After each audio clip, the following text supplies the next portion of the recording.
What's going on, everybody? I am like rolling into here a little bit late tonight, but I had to do it because I'm here with a good friend of mine, Mr. John Peters. John, how are we doing tonight?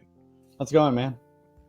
It's doing pretty well. It's been an interesting couple of weeks around here. We both live not right next to each other, but semi close. And first off, weather can't make up its mind, so my body is like revolting at the moment. Yeah, it's rough. I keep having to clear my throat like every 4 minutes, and god dang, do I hate that. Yeah, it's been rough. Speaking of, it's not. On top of that, we are tonight going to be ending our conversation talking about extreme horror. So to celebrate, I've got a little margarita for the first time, drinking something on camera for the first time through all of this. Guys, John is amazing. John is a patron, friend of the show, friend of mine. Met him in person earlier this year. It was a wonderful time. I think I was your first. I think so. I definitely think so. Before we get into announcements, we're going to cover a whole bunch of stuff. Like, first of all, who is John Peters and why are you here? Like, why physical media? Why is that something you're into? Physical media has always been part of my life. As from a little boy, me and my uncle collected comics. So the world of collecting was always inhabited in my head, Nice. Keeping stuff nice, keeping stuff organized. When you get older, you start collecting more expensive comics, action figures. And then, throughout movies, VHS, I'd say by the time I was like 12, I think I was like complete on Jean-Claude Van Damme VHSs, Bruce Lee, and then, then you start recording stuff off of pay-per-view, HBO, you start organizing it. And then DVD came around, 99, 2000, and just exploded from there. I don't think I've ever stopped, much to maybe my parents and ex-wives and girlfriends' chagrin.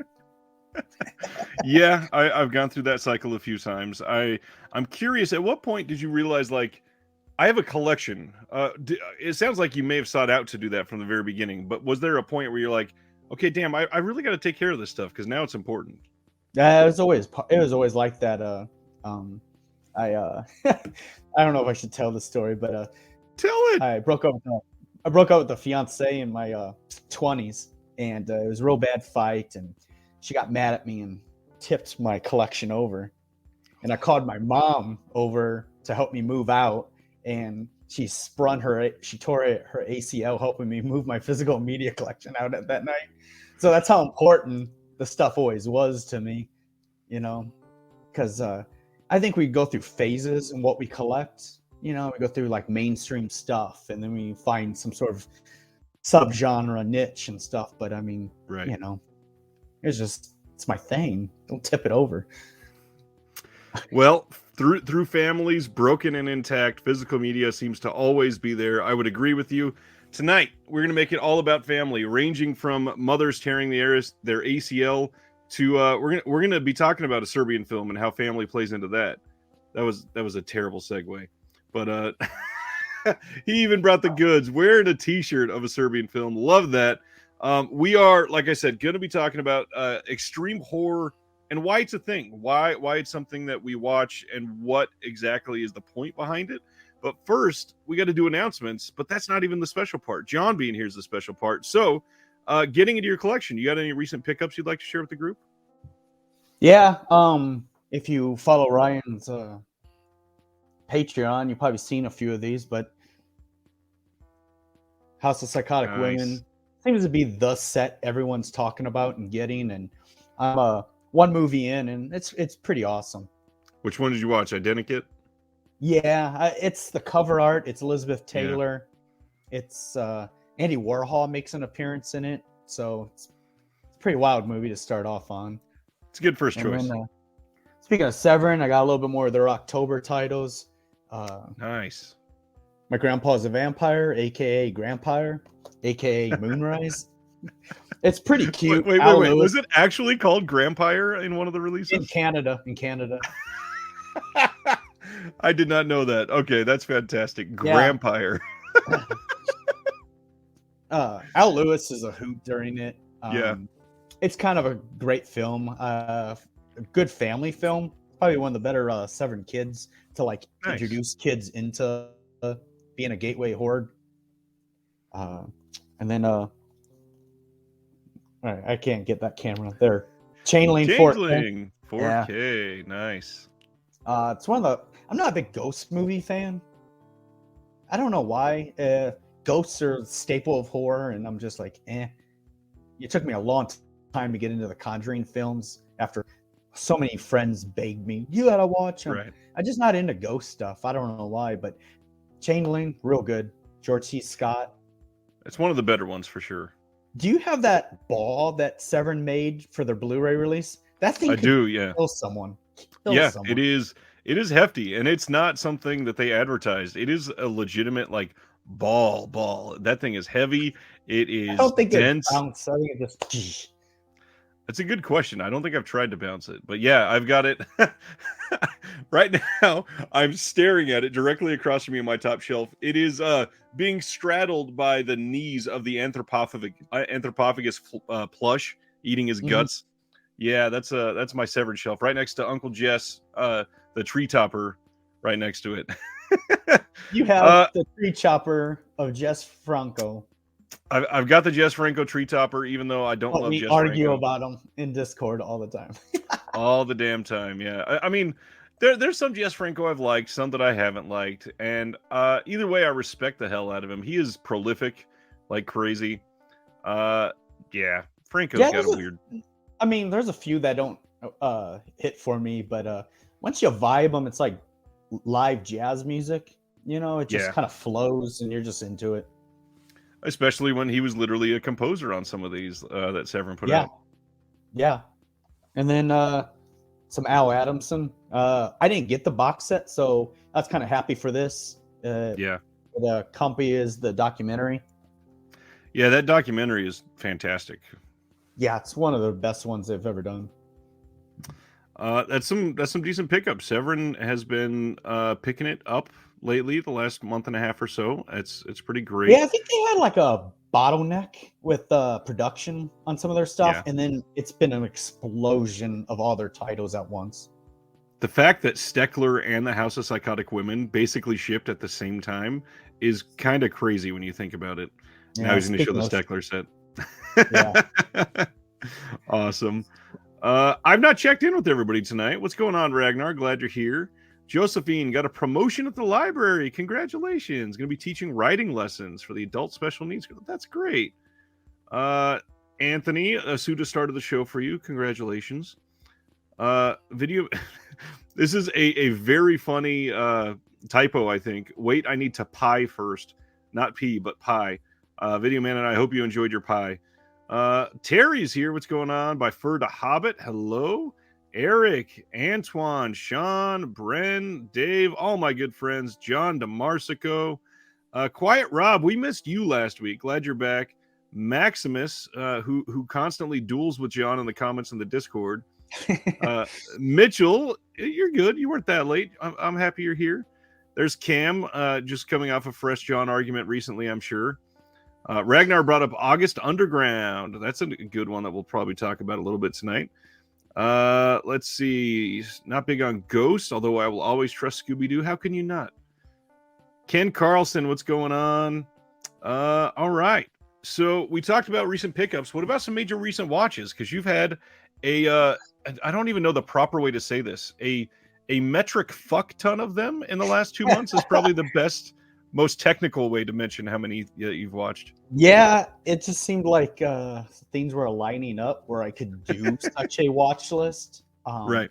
2017, I had a personal issue, and I literally only watched like 2 or 3 movies that month, and I just vowed vengeance ever since then. And so everyone does a Halloween watch list, one a day, or I don't know, whatever someone does. But I decided to start mine September 1st.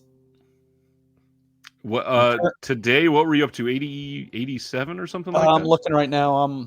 86 movies and 2 TV shows. Jeez. Yeah, you're a little better off than myself. That's pretty damn great. So what has been the last few for this week? I just watched a lot of stuff. The Third Eye out of this, the Tyrion Nice. Gothic set from Arrow. Yeah. Third Eye was real cool. It has a very young Franco Nero doing a Norman Bates type thing. If you read my review in Discord, it's actually the movie that Joe D'Amato remade for Beyond the Darkness. He just, Okay. Joe D'Amato did up. Sleazed it up, yeah. Yeah. That makes sense. Um, Uh, yeah. I've been tackling a lot of Mexican horror. yeah, that's been think a I came up highlight to with- read from you this year. Yeah, 7 or 8 titles. They've been really cool. Lately with physical media, Asian films have been the stuff that a lot of companies been going after, and rightfully so. The stuff's amazing. I mean, I grew up on that in my college years as well, Right. but I just really wanted to put my compass to something that I was kind of blind to this year, and I did a lot of Mexican stuff. The Witch's Mirror was real crazy spectacle. Black Pit Doctor M is great. Phantom of the Monastery, one of Mexico's, I think, second talking horror film. I Yep. could be wrong on that, but that was real good. Real good. If anybody wants to look for any of these titles, I believe they were under the Casa Negra line, right? And Uh, Synapse yes. put them out. Yes, Casa Negra DVDs are still relatively in stock, except for one or two. You might have to pay $40 to $70 on eBay, but most of them you can still get a Grindhouse and Diabolic for like $10, if that. Nice.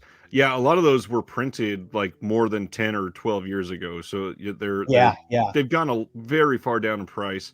And I would not be surprised if Mexican horror started making like one of the trends that started getting good HD prints in the next couple of years. And it seems like Indicator kind of leading the push on that a little bit. And Yeah, they started off with 2 of them. They were real good. yeah, if we could see something like a Mondo Macabro get one in there, then I could see some more getting some big attention.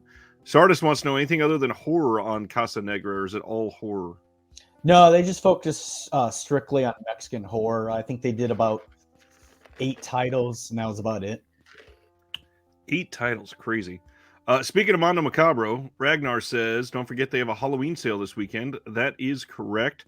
We will probably be bringing that up just a little while tonight. Eric just got done with Bodies, Bodies, Bodies right before the stream. I'd love to hear what you think, Eric, because that's one a lot of people just let pass by this summer, but I think it's one of the best ones out there. So you're collecting. How do you determine what to purchase next, other than what money limits to? Because Yeah, I know that there's a lot of interest that you have. Yeah, that's the the thorn in the side of us, right? We're pretty open-minded. I think most people are open-minded if you're still collecting physical media in 2022. Right. I mean, if you aren't, I mean, you still have your choice of a lot of stuff, right? A lot of different labels focus on a lot of different things, pick your poison because you'll be happy regardless. For me, it's, I don't know, it's like I just spin the wheel and it's like, yeah, get the newest one from Arrow, get the newest one from Severn. But I focus on Severn. I like Euro horror, always have.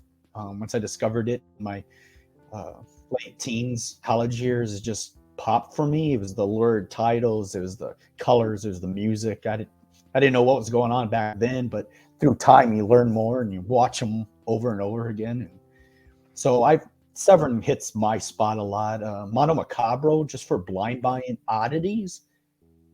Can't go wrong with any of those. That is too true. I completely agree. Mondo Macabro pretty much hits everything out of the park. Hard to argue with any of their discs because they are either obscure or well-known underground and usually fairly hard to find. And now that they're putting them out, it's just, oh my gosh, ripe for discovery, ready to go. But you mentioned Euro horror, and I think it's time that I talk about my most recent watch, which is pretty damn cool. And that's last night I got to see Suspiria on the big screen at a theater here in Kansas City. And the thing that made it extra special, other than seeing a 45-year-old film on the big screen, Claudio Simonetti brought Goblin along and played the score live along with it. And man, if that tour is coming anywhere near you and it's not sold out yet, and I'm sure it will, because like Kansas City did 2 nights and both nights sold out. So if it is, everybody should be seeking that out. I believe they're playing most of the US over the next like 8 weeks. I think Kansas City was the first stop on the tour. And it was it was kind of amazing. The score played with the movie itself was good. Obviously, it's in a little theater room. Not little, of course. It's like a 200-person theater, but it was loud, a little overwhelming. But with the film like Suspiria, which is already very in your face colors wise, now it's in your face colors wise and on the ears. So it was a little bit of sense overload. But even then, it is such a better experience to have it just going into your veins like that. And then I thought it was decent, but then Goblin stayed after and played for another full hour. They played. Oh, nice. They played Phenomena. They played Tenebrae. They played a couple of originals that they've got. They've played a 3-track like medley from Dawn of the Dead, which was great. They kind of killed it. It was so great to see Claudio Simonetti still doing this in 2022. Yeah, completely worth it. It was fairly cheap here, and from what I can see everywhere else, it's not too bad. Around like $50 to get in for the movie and the show. But then they're doing this crazy VIP package too, which gets you a couple pieces of merch and then a meet and greet with them. So you pay for the show, and the VIP upgrade is like another $125 on top of that. I personally couldn't see paying almost $200 just to see Goblin play with Suspiria and get a VIP thing. But hey, if that's exactly your thing, go all for it. It's pretty dang cool. Yeah, that sounds amazing. Was it the 4K scan of Suspiria? I believe it was. It looked like it. The only thing that I did not love is, of course, they played the English version or they played the dub rather than playing the OG and subbed, of course. Of course. Anyways, like I said, we are going to be talking about extreme horror tonight after our announcements, but that means first we should probably get into these announcements. And we got a whole lot of stuff to talk about. First one up, right after our show last week. Like I was still on camera talking to Bob last week when this got announced. December 15th, we are getting the first 4K from Imprint Films. It is The War of the Worlds, coming in a 4K steelbook with a lenticular hard case on it. And this is kind of cool because it was the first Imprint title as well. So now it's also their first 4K. I completely saw this coming because Paramount's obviously putting out in 4K here in the States. War of the Worlds, you into any of the older sci-fi stuff too? Yeah, I grew up on that. My when I was younger, my parents, worked day jobs, so they sent me over to my grandparents, and my uncle would come over and be like, "Hey, let's watch War of the Worlds or This Island Earth or something." So yeah, this stuff's mainstay of my childhood. Yeah, this is obviously a great capstone film for a lot of people. Glad they're putting it out. Unfortunately, because of some of the pockets of this hobby, the moment it got announced, people are complaining about the color thing that came up after the 4K, that Mars was bluish or whatever. So we'll see. I mean, on that argument, I don't even know who's right. Supposedly, the original cut was actually kind of blue and not red. So if that's what they meant, like I'd rather see the original intention. I think it's in our heads because Mars is the red planet. Right. But if it's the original intent that had the blue tint, unfortunately, that's what it is. Right. Quiet Rob is going to see Suspiria. Nice. Terry wanted to bring up another cool element of Mexican horror of the early era is their love of blending horror with other genres. And I believe, which one is that? Was it the Phantom of the Monastery? It's got like a romance story weaved into it, I think. Yeah, it has a love triangle in it. It's like a husband and wife, and then it's like his brother. It's really weird. Yeah. By Fur to Hobbit, anybody watching 101 Best Horror Scenes at 8-episode series on Shudder? I don't know. Have you kept up with any of that on Shudder? I watched the first episode and then I got sidetracked with my watch list. I was pleasantly surprised. I think I'm on episode, like I'm fairly cut up. I think I need to watch last week still, but it is surprisingly deep cutty. Usually with series like that, they're like, oh my gosh, The Exorcist is the scariest film ever. Next up, one you haven't heard of, The Blair Witch Project, and it's not like that. It is like I did hear that. Really, really good deep cut films, which is nice to see. I'm into that. Let's go to the next one, which is, of course, one of the easy ways to stay up to date in this hobby, and that's with sales. Barnes & Noble holding their fall Arrow video sale. Everything is half off of the MSRP right now in stores if you're lucky enough to have some Arrow titles in stores, and then online as well. So you can get the brand new Gothic Fantastico set. I think that's $50 right now, which is a pretty great deal for a brand new release. Yeah, I couldn't pass it up. And then Count Yorga was down to like 28 or 32 or something like that. Ridiculously cheap. I gotta look into that more. Speaking of looking into this more, a lot of people have looked into David Cronenberg over the years and realized we are only missing one film on Blu-ray, and now we are finally getting his last feature-length film. We are getting Spider on Blu-ray from Sony Classic Pictures, or Sony Pictures Classics, in December, on the December 12th. We are getting a commentary on this from the man himself. We're getting a few featurettes. It's not a boutique, but Sony always puts out great stuff. I'm sure the scan will look good on this. Cronenberg, where are you at with Cronenberg? Happy with him? Yeah, I think he's top tier. Me and my uncle were talking most of this year about Cronenberg, just in general, since Crimes of the Future came out in May or June. And yeah, it's real hard to list a top 5 Cronenberg because he probably has like a top 10 that could easily be everyone's top 5. What before we go on, what do you think is his most underrated film? Oh, jeez.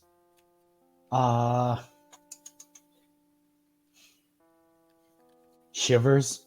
I know that sounds stupid, but a lot of people dismiss it because it's one of his earliest ones.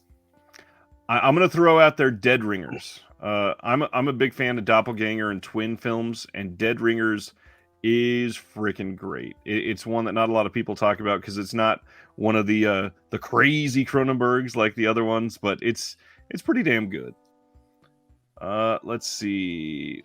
Cinema Dude, I missed Goblin when they came around here a few years ago, but I do get to see Joe Bob this Saturday showing Shopping Mall. Very nice. That's pretty awesome. I think that's in New York or somewhere around there, New Jersey, New York area. That does sound right. Definitely sounds right. We got some more information on the Amazon Collector's Edition that is coming exclusively to Amazon for Terrifier 2.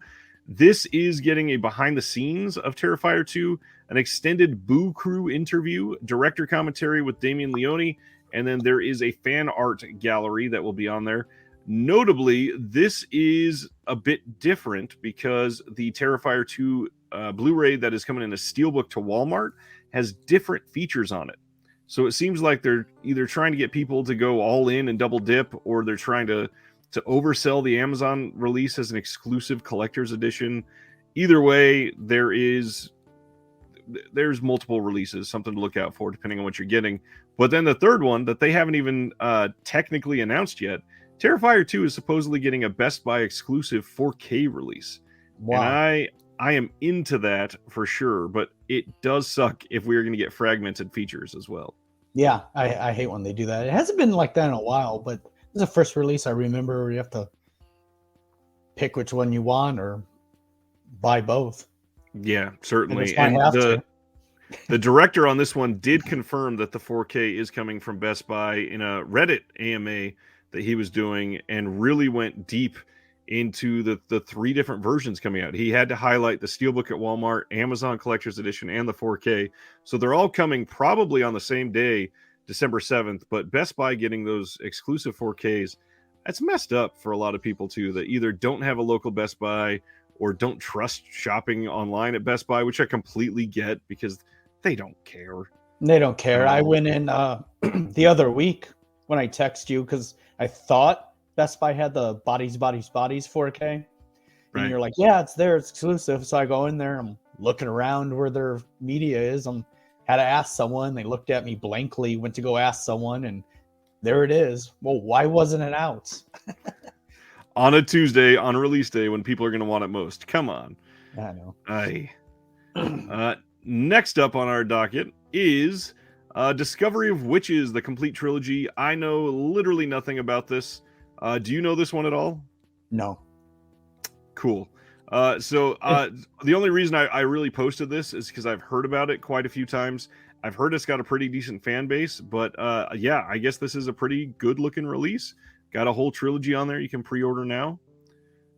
We also got our next second side announcement for one that I am now dying to see. I had never heard of this title, but we are getting Boiling Point, which is from 2021, and supposedly this is done in a set of either long cuts or something like that about cooking. So the synopsis for this one says, on the busiest night of the year at one of the hottest restaurants in London, a charismatic and commanding head chef balances on a knife's edge as multiple personal and professional crises threaten to destroy everything he's worked for. We're getting that on November 21st, and this is, again from Second Sight, another loaded release. Audio commentary times 2, new interviews with the producer, new interviews with another producer, new interview with the writer, a making of, and then, of course, their classic Second Sight really important title release now that they get on almost all these limited edition rigid slipcase with 70-page softcover book, and then a whole bunch of collector's art cards. Time out real quick. Flickering Waves talked about Fast Company from David Cronenberg. That's one nobody talks about because it's kind of a job for hire he did, but it's a solid little movie. You get some Cronenberg aspects. There's like a sex scene where his character's pouring more oil down the girl, and it's just weird. But wasn't there a rumor too that he was supposed to remake that or something? I haven't heard. That'd be interesting. Huh? Interesting. Spaghetti's here. What's going on? Rabbit is a good one too. Mm-hmm. And then speaking of Boiling Point, by Fur the Hobbit, Boiling Point is Gordon Ramsay on steroids, which means I absolutely have to watch it now. Absolutely. Next up, one of the more exciting announcements for the week. 88 Films in the U.S. is putting out the In the Line of Duty 1 through 4 box set with Michelle Yeoh, Cynthia Khan, Cynthia Rothrock, and Donnie Yen. This is... I thought we did have a solid release date. I guess not. Just coming soon. However, artwork looks incredible on this. All from the same artist. Looks really great. Are you into... I know you got some 88 Films. Are you collecting a lot of their martial arts stuff too? Oh yeah, I think I'm complete on their US side. Oh, nice. Very nice. Have a good night, Josephine. Sister Agatha is back. What's going on? Wow. By Fur the Hobbit, Boiling Point was filmed 5 times. They used the second filming for the theatrical release. What the hell? That's amazing. Yeah. So, is it one long take? I thought it was multiple long takes. That's crazy. Either way, In the Line of Duty 1 through 4, for those that don't know, this is like the loosely connected series of films, primarily with Michelle Yeoh, and ones that people have wanted for quite a long time. At least some of these, and I think most of them, are getting a release from Eureka in the UK, and 88 Films is getting them in the US, but Eureka is not putting them out in a box set. So you'll have to scoop them up separately if you want to go down that route. Next up, we got another box set coming on December 13th from Cinema Guild, which is not a company we talk about a whole lot on here. 3 films by Hong Sang-soo with Nobody's Daughter Haiwan, Our Soon-hee, and Oki's movie. Those are from 2013, and 2010. This release looks great. Hong Sang-soo, always good. Have you seen any of the Hong Sang-soo films at all? I have not. They're pretty stylish. They are ones that are a little slow for some people, but he is an incredible director.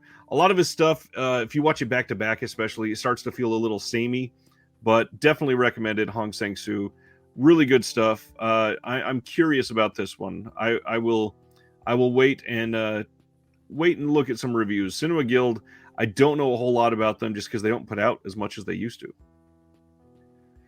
But somebody who seems to be putting out everything at the moment, Kino Lorber, putting out The Big Easy from 1986, starring Dennis Quaid and Ellen Barkin. This is just another one of their coming soon titles, so we don't know when. This is getting a brand new HD master, and we'll probably see some features on this when it gets a solid release date. This will probably come out somewhere around May-ish, if I had to guess. But yeah, Dennis Quaid. Always loved Dennis Quaid. Let's see. By Fur the Hobbit says Hong Sang-soo are well done movies, never seen a bad one. I would agree with that completely. Next up, because this always happens, of course, Black Adam, the DC film, is getting a Best Buy exclusive 4K release. And I believe, now that I've posted this and said more details TBA, I believe you can actually pre-order this now. You went and saw Black Adam over this last week, right? I did. I did. What'd you think of it? Well, me and my kids really liked it. It's kind of the same old superhero stuff, but they did a kind of a neat juxtaposition of like one person's hero might be another person's villain, and they told the line because Black Adam is a villain from the comics, especially for Superman and Shazam, and they told a line. I'm happy to see it. The fans like it, which is more important than critics. It's doing well.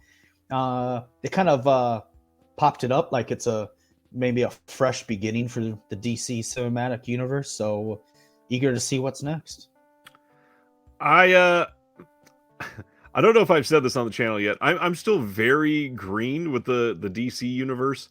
I think I've seen maybe 2 of the films, and most of that is just by choice. They, for some reason, they just don't shout out to me needing to see them. Oh wait, I guess if you count Robert Pattinson's Batman, I think that would be 3. Yeah. But I'm curious on this one. The Rock, he always grates on me because he always just plays The Rock. Is he a very different feeling person on this one, or is it just same old, same old? I mean, yes and no. I mean, I think he's well researched on Black Adam in the comics, and you get that sense of love that he had for the character. He's been working on it for 15 years. Jesus. But I think The Rock of 2022 is more apt for the character than The Rock 15 years ago. Yeah, I would agree with that, even without seeing it. Yeah, that makes sense. I love that the first comment about DC is Dead Sea Life. The DC films are generally not good. So then we'll move right along to a Kino Lorber 4K release of 3 Days of the Condor. This is one that I believe when they announced a film just a couple weeks ago on 4K that I said, watch, we're probably going to be seeing 3 Days of the Condor on 4K here soon from them. And it's no surprise. Here it is. This one is coming soon with no physical release date yet. This is getting a brand new Dolby Vision Master, thankfully. New 4K scan of the OCN. And for those that don't know, it's the Robert Redford, Faye Dunaway, and Max von Sydow film. I'm probably going to get this. This is one that I pretty much got to have. Kino Lorber 4Ks, in my opinion, have generally been just kind of hitting it out of the park. They have been. Let's see. Sardis loves this one. Spaghetti says it's coming out in 3 days. That would be a miracle. That's a funny joke, though. Next up, I put out a couple videos on the Scored to Death documentary, and it is not doing real well. I believe it ends this weekend, and for anybody that has not checked it out, it is a documentary by the guy here in the picture playing guitar that is interviewing horror composers, and some of the stuff for this is incredible. He's written 2 books on the subject. You can see them in the picture here, but Scored to Death is something that I think a lot of people would really, really appreciate, but it seems like people are just not gravitating towards this fundraiser. If you haven't yet, please go watch the interview. Check out the link. I think it ends on November 1st, so you only got 4 or 5 days left. I would love to see more people back this project because it sounds incredible. Moving right along. Oscilloscope Labs gave us an update on a bunch of things. Do you have anything from Oscilloscope yet? No, I don't. I've been meaning to. Maybe this winter I'll get their Circle of Trust. Not a lot of their stuff seems to jump out at you as far as genre-wise, I would think. But I did see Short Bus. I know they recently put that out, but I seen it theatrically back when it came out 10 years ago or something. Nice. So some things that they're changing. For Circle of Trust members, you will notice a change in the packaging. They're moving to a different manufacturer because they recently had some delays. It is going to be a 6-page standard gatefold instead of 4, which means they're going to have more room for art and essays and some other possible extras. And it will actually have a plastic disc tray rather than the, I don't even know what to call it, pocket, a paper pocket that they've been using, which I got to be honest, I kind of hated. So I'm glad that they're getting away from that. The next releases that are coming out in December from them are the Velvet Queen and The Tale of King Crab. And then also, because their packaging is changing and it's been so long that they've been using the same price of their Circle of Trust was at $100. It is now going up to $140 for Blu-rays, and it'll be $120 for DVDs, which in my opinion, still a great price for 10 brand new releases that includes all of the shipping every single time, no matter how many times that they ship to you. And it is going to be a little bit of an increase, but it is still more than 50% off all of the discs. If you want to lock in the $100 price before, you got to do it before November 18th. That is the biggest thing. If you want to spend $100 there and get a Blu-ray subscription for the next 10 releases, do it before November 18th. Then, another sale. Olive Films is hosting, not Olive Films is hosting, Olive Films can't host anything because they're basically dead. Deep Discount is hosting an Olive Films sale. When you go to this link here, you will look for the Olive Films logo, and any title with that is buy one, get one free. Not buy one, get one half off, but when it's $22, each of those is going to be $11, and that's a pretty damn good deal. Any Olive Films on your want list at the moment, or anything that you picked up? Did you check this out? No, I haven't checked the sale out. The only Olive Films I have is their Monster Squad disc. It's a good movie. Yeah, it just no extras. It kind of sucks, but yeah, a lot of their films they didn't even get subtitles, which kind of irked me. I'm a big subtitle fan, and to not have anything on there, it starts to get really grating, unfortunately. They do have some good, nice releases though, like Bucket of Blood, the old Dick Miller movie, is really great. That's loaded with extras, I believe, too. It is, yeah. It's one of the very few. Trying to see. So let's. Oh, they also had a really good release of Bound. I don't think that is on sale though. This one has a whole bunch of features on it as well.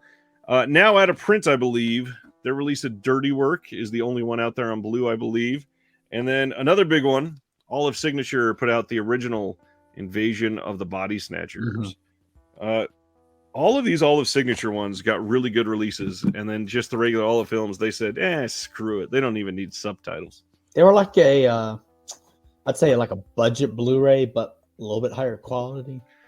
Yeah, and the big thing is they went for the higher, I won't say higher quality titles, but they went for the more mainstream titles. And so in the process, the licensing probably cost them a little more. But you would think if you're going to be able to sell more due to that, maybe you can pony out for some special feature. I don't know. Or like, Monster Squad, they couldn't pour it over the Lionsgate DVD. Yeah, that's a good point. We're going to be talking about Olive Films a little while because it seems like Olive Films is no more. And somebody that worked at Olive Films may have started a new company called Sandpiper Films. And they are putting out 8 different releases in December. We're going to talk about those at the tail end of the show. Let's see what is next here. We got a whole bunch of stuff coming from Discotek. I know a little bit about 1 or 2 of these, but very little overall. First, we're getting Kamen Rider Black. This is the 8th series, and it's coming on Blu-ray. It's going to be across 5 different discs in Japanese with English subs. And for those that like this sort of thing, this was a pretty huge announcement. Next up, we're getting another. This is a feature film based on the same novel as the hit anime. I don't know anything about this one. Japanese with English subs as well. Coming in winter of 2023. Then this is the one that I know about. So Suicide Club. Have you seen Suicide Club before? I believe like 20 some years ago or something. It's been a while. It's kind of gone from my memory, but this will probably be picked up. So this is one that got announced recently as coming from Third Window Films, but the director kind of had some allegations come out about him this year, Sion Sono, and it seems like when I talked to Adam earlier this year, at least, that their release might be at least on hold because people were not willing to help put in features and stuff like that. But in the meantime, we get something coming from Discotek. This is coming in winter of 2023 as well, and this is a pretty great movie. It's going to be remastered in-house at Discotek from the original elements. Color correction by David Miranda, which is going to be approved by the director himself in Japanese with English subs, and there are going to be other extras and features on it. So this will probably be the best way to get this film for the foreseeable future. Curious if Third Window Films will follow through on theirs. We're also getting Golgo 13. Now, this has had a couple different films. I think this is a remake, and then there was a remake of the remake. This is from 1973. Go ahead. Yeah, something like that, yeah. I think there's been 3 titles of it now. This one is the Ken Takakura film, and this is the first official English language home video release ever, and the first time on Blu-ray ever. This is going to be in English in Japanese with English subs, with other extras and features. Again, coming in winter of 2023. A year away. I mean, yeah, Discotek is killing it. I mean, they could be talking about early 2023, I guess, like February. That's winter, and it's the winter of 2023. Then we're getting Ultimate Muscle. The Fox Box Saturday morning favorite show is coming to SD Blu-ray. All 77 episodes in English with other extras and features. Did you ever watch Ultimate Muscle? Mm-mm. Me neither. Next up, Sonic X. You've asked for it. You've been patient, and now Discotek delivers 78 episodes on SD Blu-ray in Japanese with English subs. And this is going to get a huge restoration, it sounds like. Newly revised subs and everything. Yeah, this seems like a great release. Discotek really does a lot for animation, and I'm glad that they're still doing stuff like this. Thankfully, that's it from Discotek. We got a little hint from an article this week that on November 24th, A24 is releasing a special edition of The Green Knight. This is saying that will also include a short film that came from the same director, David Lowery. The Oak Thorn and the Old Rose of Love will loosely tie into the Green Knight story, and the 20-minute short film centers around 2 entities that exchange their knowledge in unconventional ways.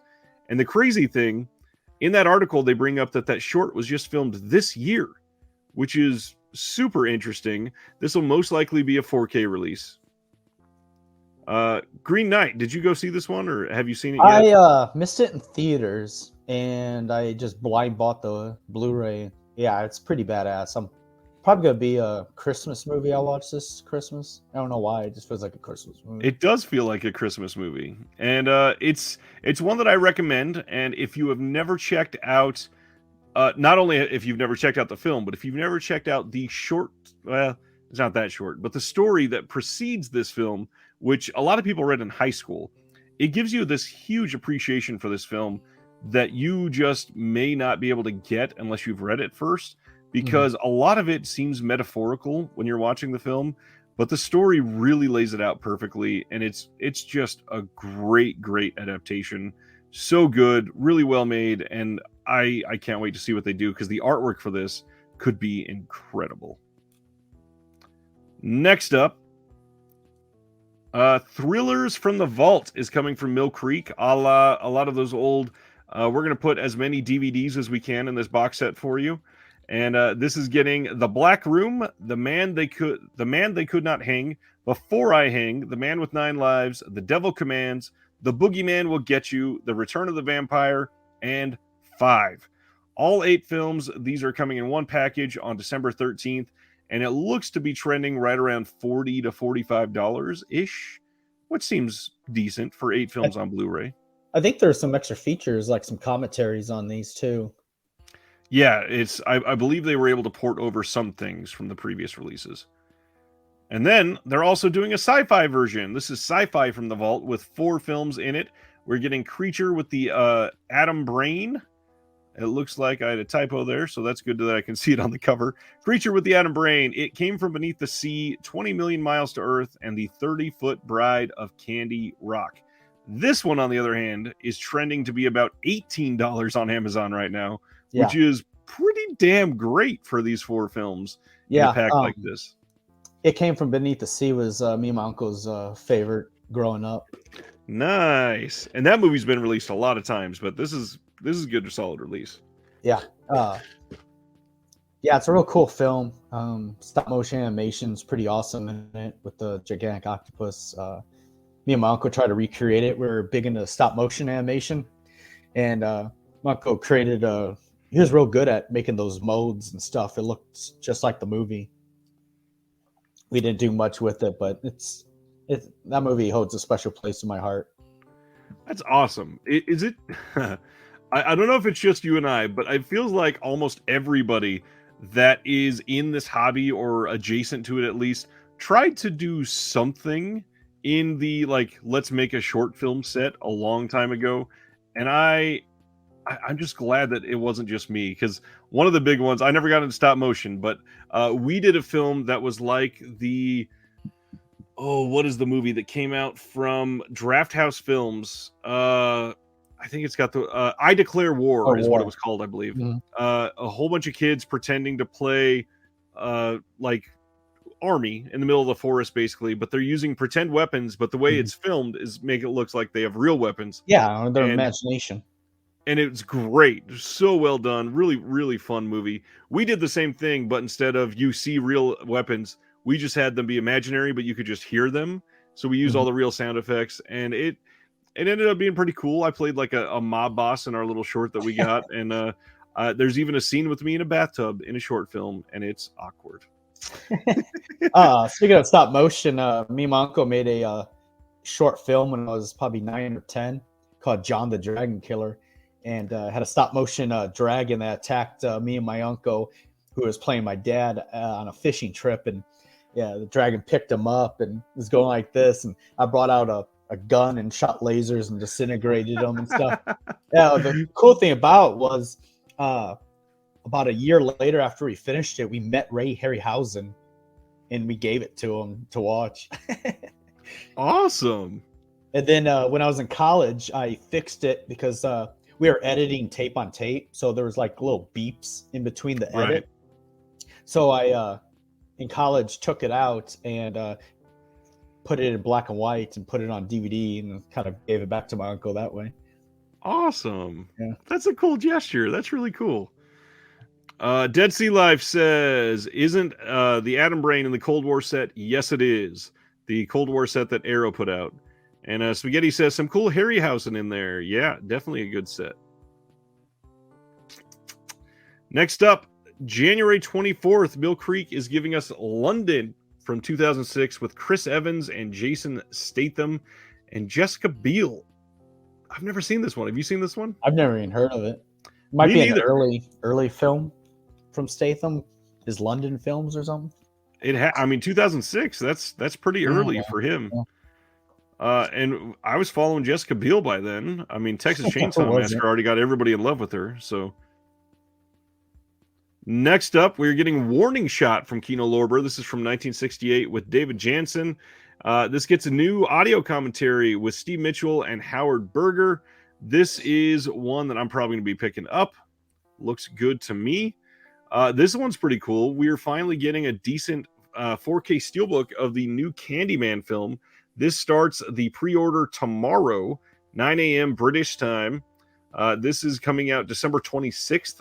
You can get it on Zavvi, and I don't think there's any new exclusive features or anything like that, but this looks like a pretty nice steelbook for all steelbook collectors out there. I don't think you're much of a steelbook collector, though, right? I have some. I've kind of got sick of them because they're a little bit thicker and my shelf space is dying. So I'm trying to save space, but that's real cool. The art's real cool. Yeah. I loved what they did with the they did that whole trailer that looked like construction paper for this film, and it was so well done. And then That's I a great think move. over the credits at the end, I think they showed a little bit of it. But God, yeah, it's so good. I was surprised they didn't do more with the art on that, and I'm glad that it's coming out here because this looks really nice. Yeah, I kind of wish this was coming to the U.S. And who knows? It could, just because it's going to Zavvi, it could come out at Best Buy or something. So who knows? Next up, Ronin Flicks is getting an interesting title for them. They're getting a Jet Li double feature of Fist of Legend and Tai Chi Master. These are from 1994 and 1993. Tai Chi Master also features Michelle Yeoh. I love Ronin Flicks. They do some really great work when they're putting stuff out. This is going to be their like 8th or 9th release, I think. Very minimal this year. Yeah, they've not done a whole lot. Although they're ones that they were putting out, Becky, and then the Goodbye Man or whatever that Nightmare other Man. one, the Nightmare Man. That one I believe just started shipping for a lot of people. So if you were into it, it's a good time to check them out because they're in stock and shipping now. These are really good movies. Dragon Dynasty had them, and they're actually using the Dragon Dynasty art on these, which is really interesting. Yeah, and there is no. I noticed this. I don't know if it's just a mock-up or something. There's no Ronin Flicks logo here on the side of this. So Yeah, it could have been a quick yeah. thing to put out for a press release. And it looked like that some other site posted the news of this before Ronin Flicks did. So I wonder if that's why they posted the artwork. Maybe. Next up, we got some indicator announcements. Man, we are already on today. I feel like this is flying by. January 16th, we are getting all of these titles, I believe, and these are all UK only. No US titles coming from Indicator in January. This first one is Freud, and it sounds pretty great. The film charts Freud's journey from graduating medical school to his early investigations into hysteria, hypnosis, and the analysis of dreams, and onto his formulation of the radical concepts which would underpin his psychoanalytic theory, scandalize the medical world, and change the face of the 20th century. I've never seen this, but it sounds great. It's got Montgomery Clift in it. Let's see. Video Man and says Suicide Club is a movie I wanted for so long. Saw it back in the days on festival screening, but never got a hold of it after. Well, now you'll have your chance. Next up from Indicator is The Night of the Following Day. I believe this also had a Kino release, so some people may already have this one. This is from 1969, and it's got Marlon Brando. Little known actor named Marlon Brando. Some people have heard of him. Next up, Death of a Gunfighter. This is from 69 as well, and it says, in Cottonwood Springs, Marshal Frank Patch kills a man in self-defense. The town council, wishing to move away from frontier justice and into the modern world, decide that it's time for Patch to retire. Patch refuses, but with the dead man's son swearing revenge and the council refusing to take no for an answer, he senses his time might be up. And it sounds great. Richard Widmark, always good at what he does. This one also has Lena Horne. And you've gotten at least a handful of Indicator stuff this year, right? Yeah. Mostly they're US, because, chastise me all you want. I'm not region free. But so I'm a little disappointed about these releases. Well, first off, let's litigate this, because we've talked about this so many times in the Discord. Why are you not region free yet? Lazy. It's got to be more than that. Come on. It really is. And a lot of it's like, well, someone in region A is going to pick it up. It's not always true, though. No, it isn't. I know. I mean, how nice is that Dawn of the Dead set that you... thankfully, it's in 4K, so you can get the It's UK pretty good, version. except for the bonus disc. Yeah, it's a beautiful release, and there's a lot, thankfully. But I will say, it's 2022. You should really not be. I know, because that release is pretty cool. I could see pick that up for me and my dad or something. Nice. They Might Be Giants. This is the last Indicator announcement for the month. This is coming on January 16th as well. This is from 72. Grief-stricken widower Justin Playfair begins to believe he is Sherlock Holmes. Briefly institutionalized, he teams up with his doctor, coincidentally named Watson, because of course, and together they follow a string of clues across New York City as they search for their elusive archenemy, Moriarty. This movie sounds incredible. I don't know how I've never seen this. It's got George C. Scott. Have you ever happened to see this one? None of these, when you posted them, I haven't seen them, but I was like, damn it, they're UK only. Yeah, UK only. And I believe this is a Sony title, which means it'll be region locked. Because of course. We also got some other Region B announcements today. We got Run Man Run coming from Eureka on January 23rd. This is the third Sergio Solima film, and third and final Western film. And for those that don't know, this has Thomas Milian from The Big Gun Down and Django Kill If You Live, Shoot. And he is reprising his role as the crafty knife thrower from Solima's earlier film, The Big Gun Down. Pretty damn cool, which means it's basically a sequel. You got to check it out. I can't wait to see this one. The Big Gun Down is a lot of fun. Was this not on Blue Underground? Did they put this out? Maybe on DVD? Yeah, that's what I was thinking. Because it sounded familiar when you posted it. Let me check. Run Man. Whoops. That's a very different movie. I used Swipe on my phone, and when I did that, it said Rub Man.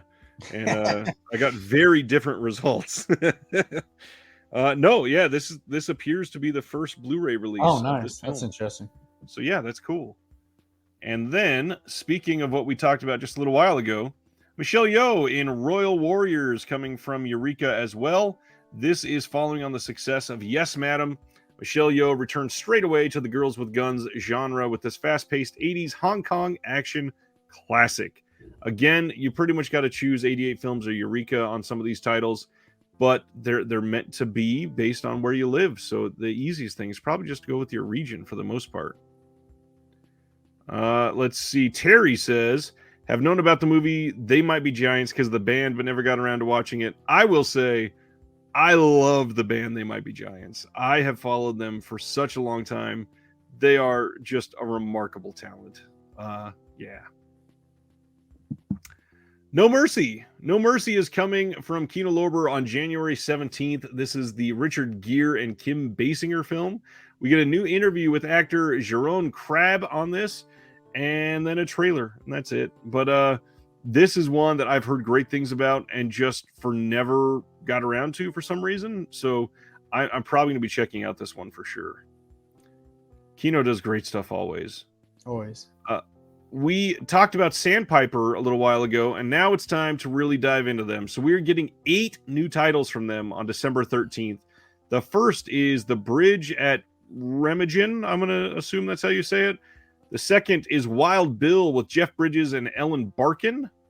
Third is The Hospital with George C. Scott. The fourth is Comes a Horseman with James Caan and Jane Fonda and Jason Robards.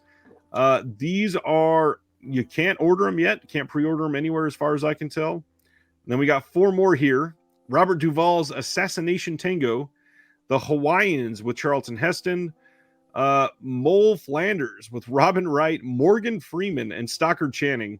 I've never heard of this film, but that cast sounds crazy. Robin Wright, Morgan Freeman, and Stockard Channing in the same film. All right. And then Holiday Heart with Ving Rhames and maybe one of the worst covers I've seen in a couple of years. I don't know how photoshopped this is or if it's just a really bad picture. Somebody did Ving Rhames wrong here because that looks pretty bad. Now I zoomed in and I can't zoom out. Okay, here we go. Either way, like I said, Sandpiper Pictures, it appears as if this is the next Olive Films. So I would imagine they're going to be very similar. Most of these releases are coming out around $15, $16. We don't know if there's going to be sales on these anywhere. They're not tied to any sort of retail chain that we know of. This might be on sale on Amazon or something, perhaps Target in the buy 2 get 1 sale. But yeah, let me get away from this art so I don't have to stare at that giant forehead anymore. Yeah, so some people have really dove into this. It appears that the business was registered in a place that was close to where Olive Films had registered theirs. And then beyond that, the font used on the back of these releases is the exact same font as Olive Films. So there's some evidence lining up to makes it appear as if it is Olive Films, gone, done, that's in the past, and now they are Sandpiper. What they seem to be so far is picking up a lot of Twilight Time releases and giving them new life and in print. Unfortunately, it appears as if most of them are going to be bare bones discs again. Some of them have a feature or 2, but I'm willing to bet that we're going to be stuck with the same sort of Olive Films lacking presentation, we'll say. Yeah, I heard this on... I listened to the Bay Street Video podcast that Justin Decloux hosts, and they were mentioning Sandpiper and how they were kind of born out of the ashes or maybe reworked out of Olive. But I think they said the pricing is a little bit higher than they expected for bare bones. But that's also Canada versus our dollars, so we'll see. That's true. Just a couple left, or maybe just this one. But we're ending on a pretty high note. Kino on January 24th is releasing Death Wish on 4K UHD. This is a picture of the slipcover, and then they're going to have reversible art, and this is the reversible art on the inside. This is getting a multi-disc set. It's got disc 1 4K, brand new 2022 HDR Dolby Vision Master from a 4K scan of the OCN, new audio commentary from Paul Talbot, because of course, the author of the Bronson's Loose books. And then disc 2 on the Blu-ray, we are getting the brand new updated master of the film with that audio commentary, plus some of the archival stuff. We got an interview with actor John Hersfeld, the US and UK radio spots, TV spots, trailers. That one's remastered as well. And then, of course, we are going to get some subs on this. But either way, it is nice to see this in 4K to go along with that Vinegar Syndrome 4K of Death Wish 2. Yeah, that's going to be a big seller for Kino. So I have been eviscerated in the comments multiple times for not adoring Charles Bronson. What are your feelings on Charles Bronson? I like him. He's he has a samey vibe in each film, but once you get into some of these films of his, he's done some unique stuff. Like White Buffalo was real unique. But yeah, he's kind of that gruff, too much Jack Daniels type of look on his face. I think that's what I've narrowed it down to. I think I don't like that generation's vision of manly men. The whole Charles Bronson, Clint Eastwood, John Wayne, Chuck Norris, even somebody like Jean-Claude Van Damme, which I know you like. I just can't gravitate towards them. I will say about Jean-Claude Van Damme is he always played the blue collar guy. He did. He always did stuff that helped out his nieces, a son. He was a family man. I always called him the hero of the middle class. So that's why Jean-Claude Van Damme was my hero. Well, and I got to give it to him a little bit, especially with the roles that he chose. There was a layer of camp to a lot of Jean-Claude Van Damme stuff. It wasn't just played completely seriously. He was in on some of the jokes for sure. There's no way that he couldn't have been. Yeah, he had a real good timing for humor that people sometimes don't see or don't kind of got lost in some of the lesser films, but he's a pretty funny guy. Stan Geezy's finally here, and he said, I can only stomach Time Cop.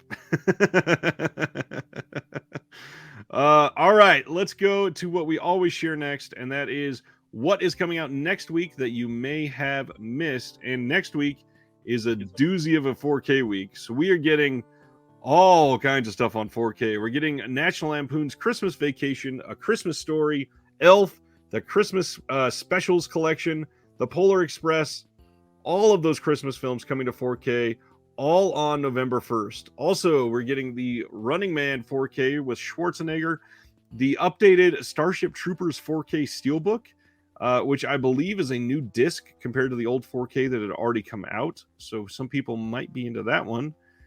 A little film called In the Mood for Love is coming from Criterion. Piranha 4K is coming from Scream Factory. Top Gun, the 2-pack and the second film that just came out earlier this year, that is coming out on 4K. And actually, I believe that one is getting a Monday release. It's coming out on Halloween because Tom Cruise controls so much, he's allowed to get his own special release date for it. I'm curious if there's something with that, like they had to have it on sale in October, and that was the latest they could possibly delay it or something. That's weird. Yeah, I don't know why. Then we're getting another 4K update of The Evil Dead and Evil Dead 2. There's nothing new on these discs. It is just one of the most exploited franchise in home video history. So, of course, they're going to put it out again. We are getting the Bing Crosby joint Holiday Inn on 4K with Fred Astaire. At Close Range coming from NVD Rewind. Daisies from Criterion. One that I was looking forward to, the El Vampiro Negro coming from Flicker Alley. I certainly need to look into picking that one up for sure.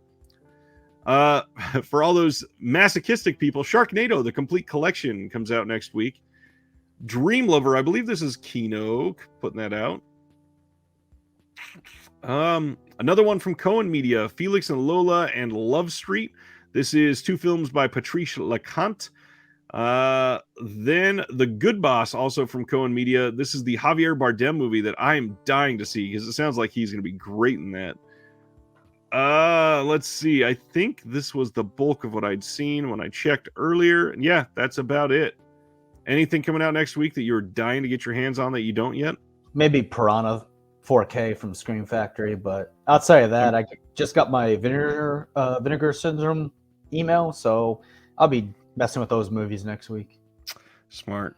Yeah, I can't wait to see what Piranha on 4K is going to look like, because that movie, it's not always looked terrible like the older Scream Factory one. It looked good, but this is one that it could really shine in 4K if they did it right. Yep. Probably waiting for reviews. Brian says, watching daily Halloween movie with friends. First time watching Ernest Scared Stupid. First time. I'm considering showing that to my kids on Halloween this year, actually. All right.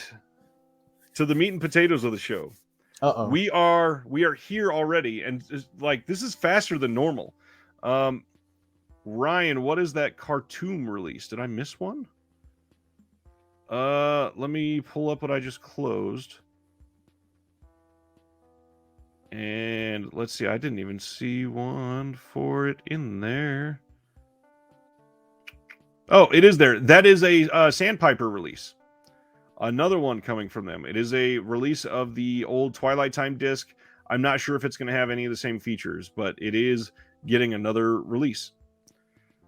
Okay, so faster than I expected, because usually the announcements take us a good hour and a half or 2 hours to get through. That's been kind of a slow week.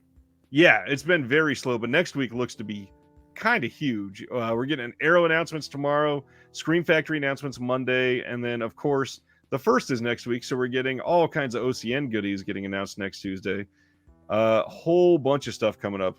Silent Mandible, no reason to apologize. I am here to help. That's why we have the show. Come on. All right. The main meat and potatoes of the show tonight is going to be on extreme horror. So first question, how do you define extreme horror? Because this is looked at as differently by so many people. It is, and I think there's two sets of extreme horror. There's the just to shock you, and then there's the one that's made with artistic intentions. And I lean towards the artistic intentions. But I mean, you know, let's say Faces of Death. That's easily an extreme horror. Yes. It's just there to shock.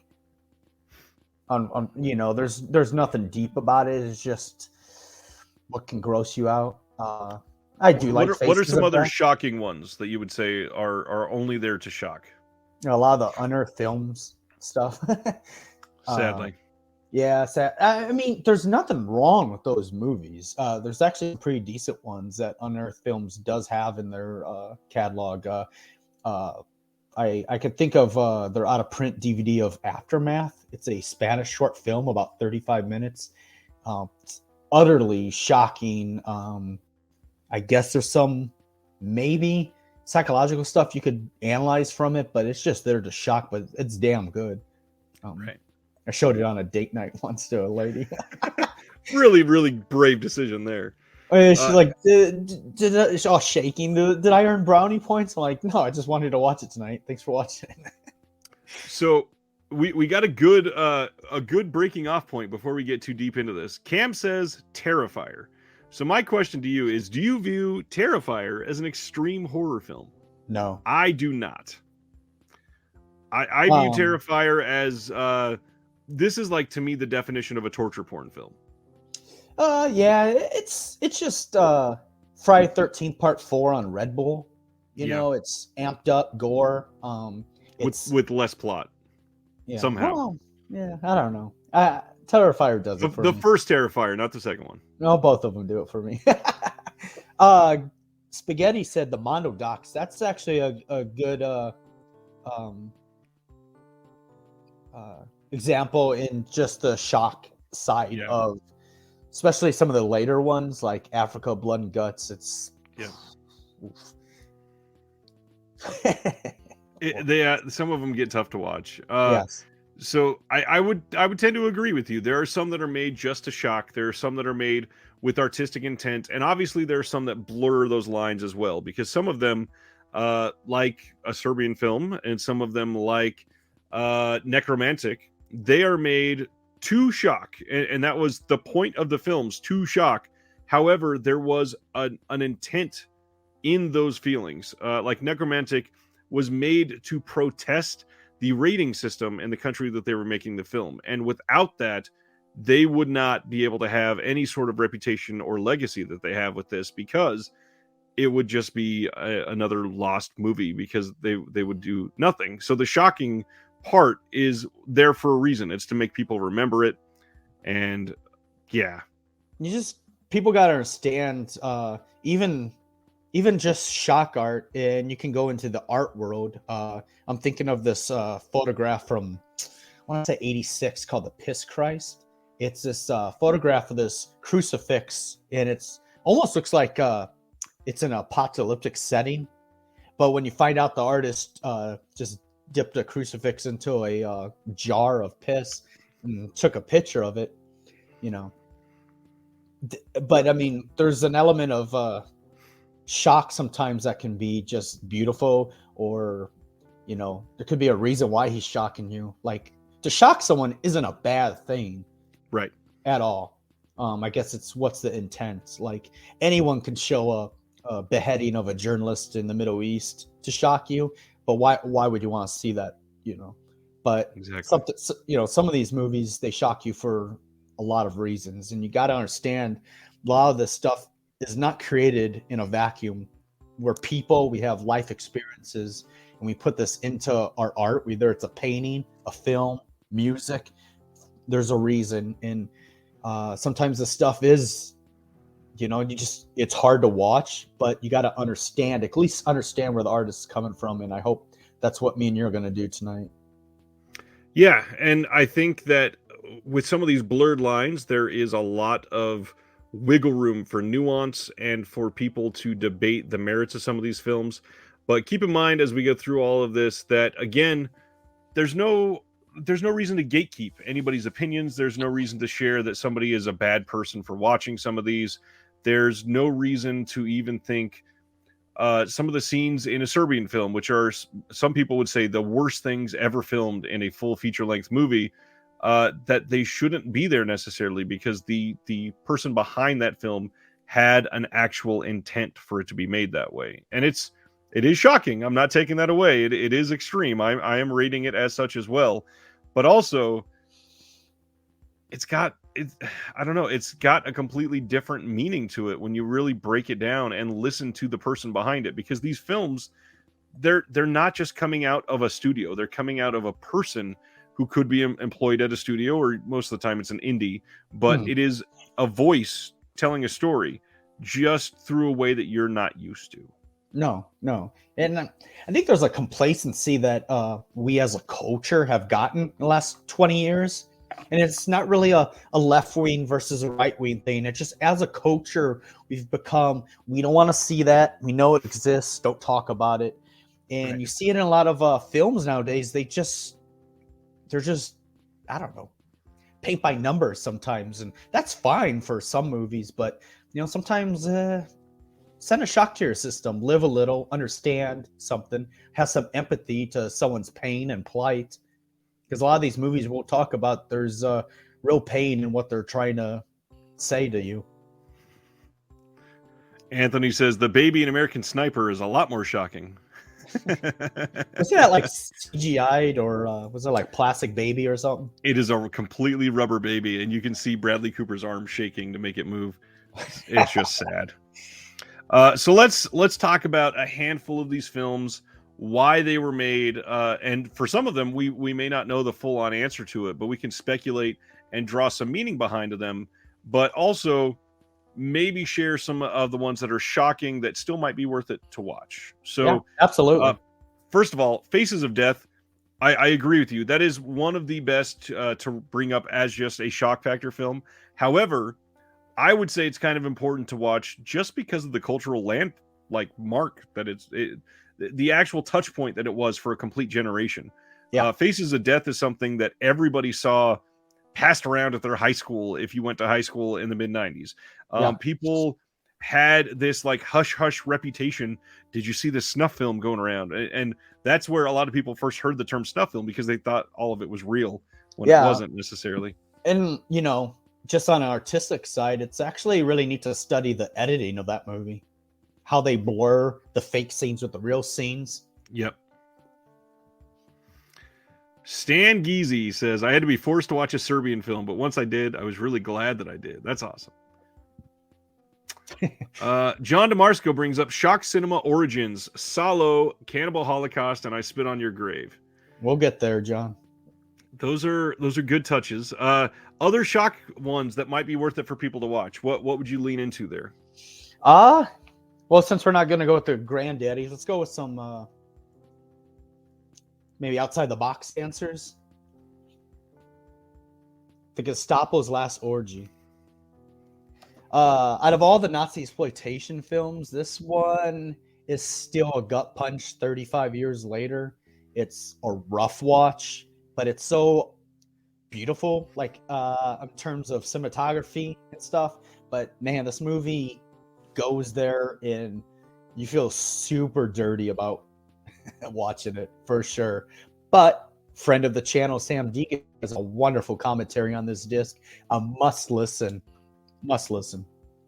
So what makes that one extreme for everybody that hasn't seen it?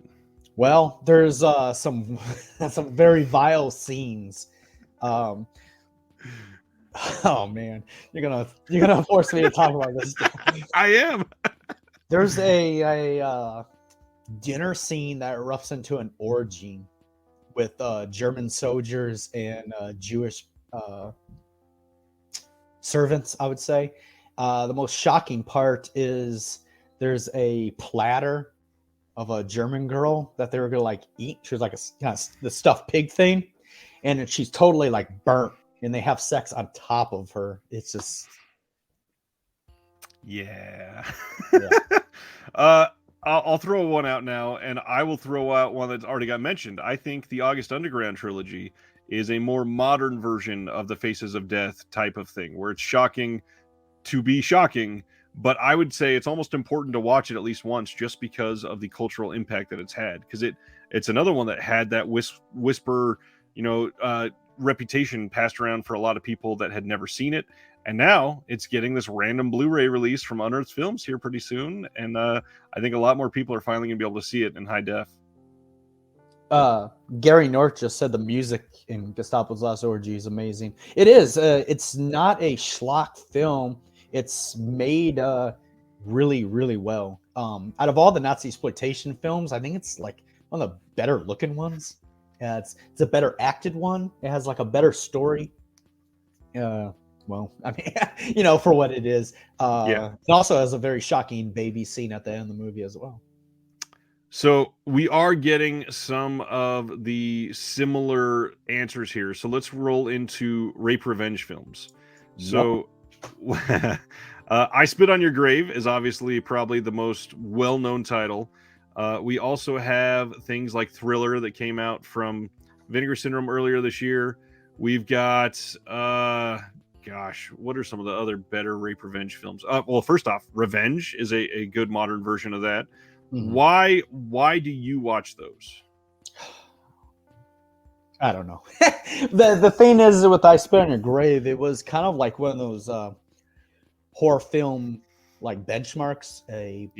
Like, can you watch it? Can you get through it? But when you watch it and you find out the real story behind it, and I know there's some women that watch it too. It's cathartic for them. Yeah.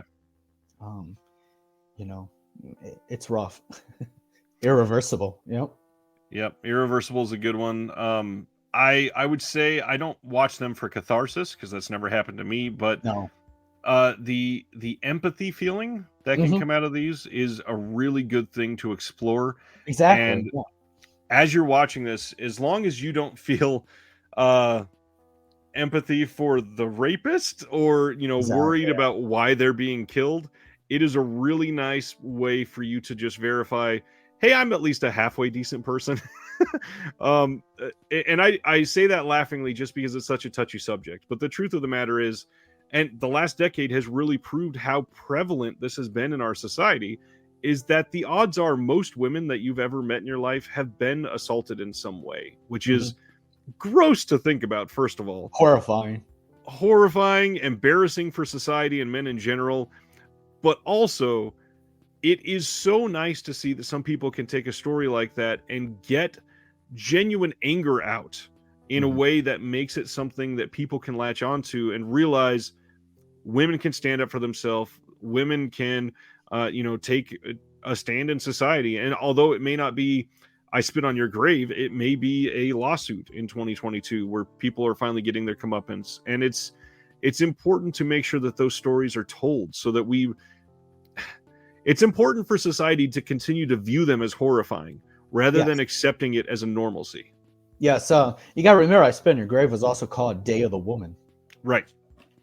I Spit on Your Grave has a, while she does seek vengeance, bloody vengeance against her rapist, she's not the same after it's she could have easily not killed the guys and still been that same person she was at the end of the movie. It's a dark, nihilistic film.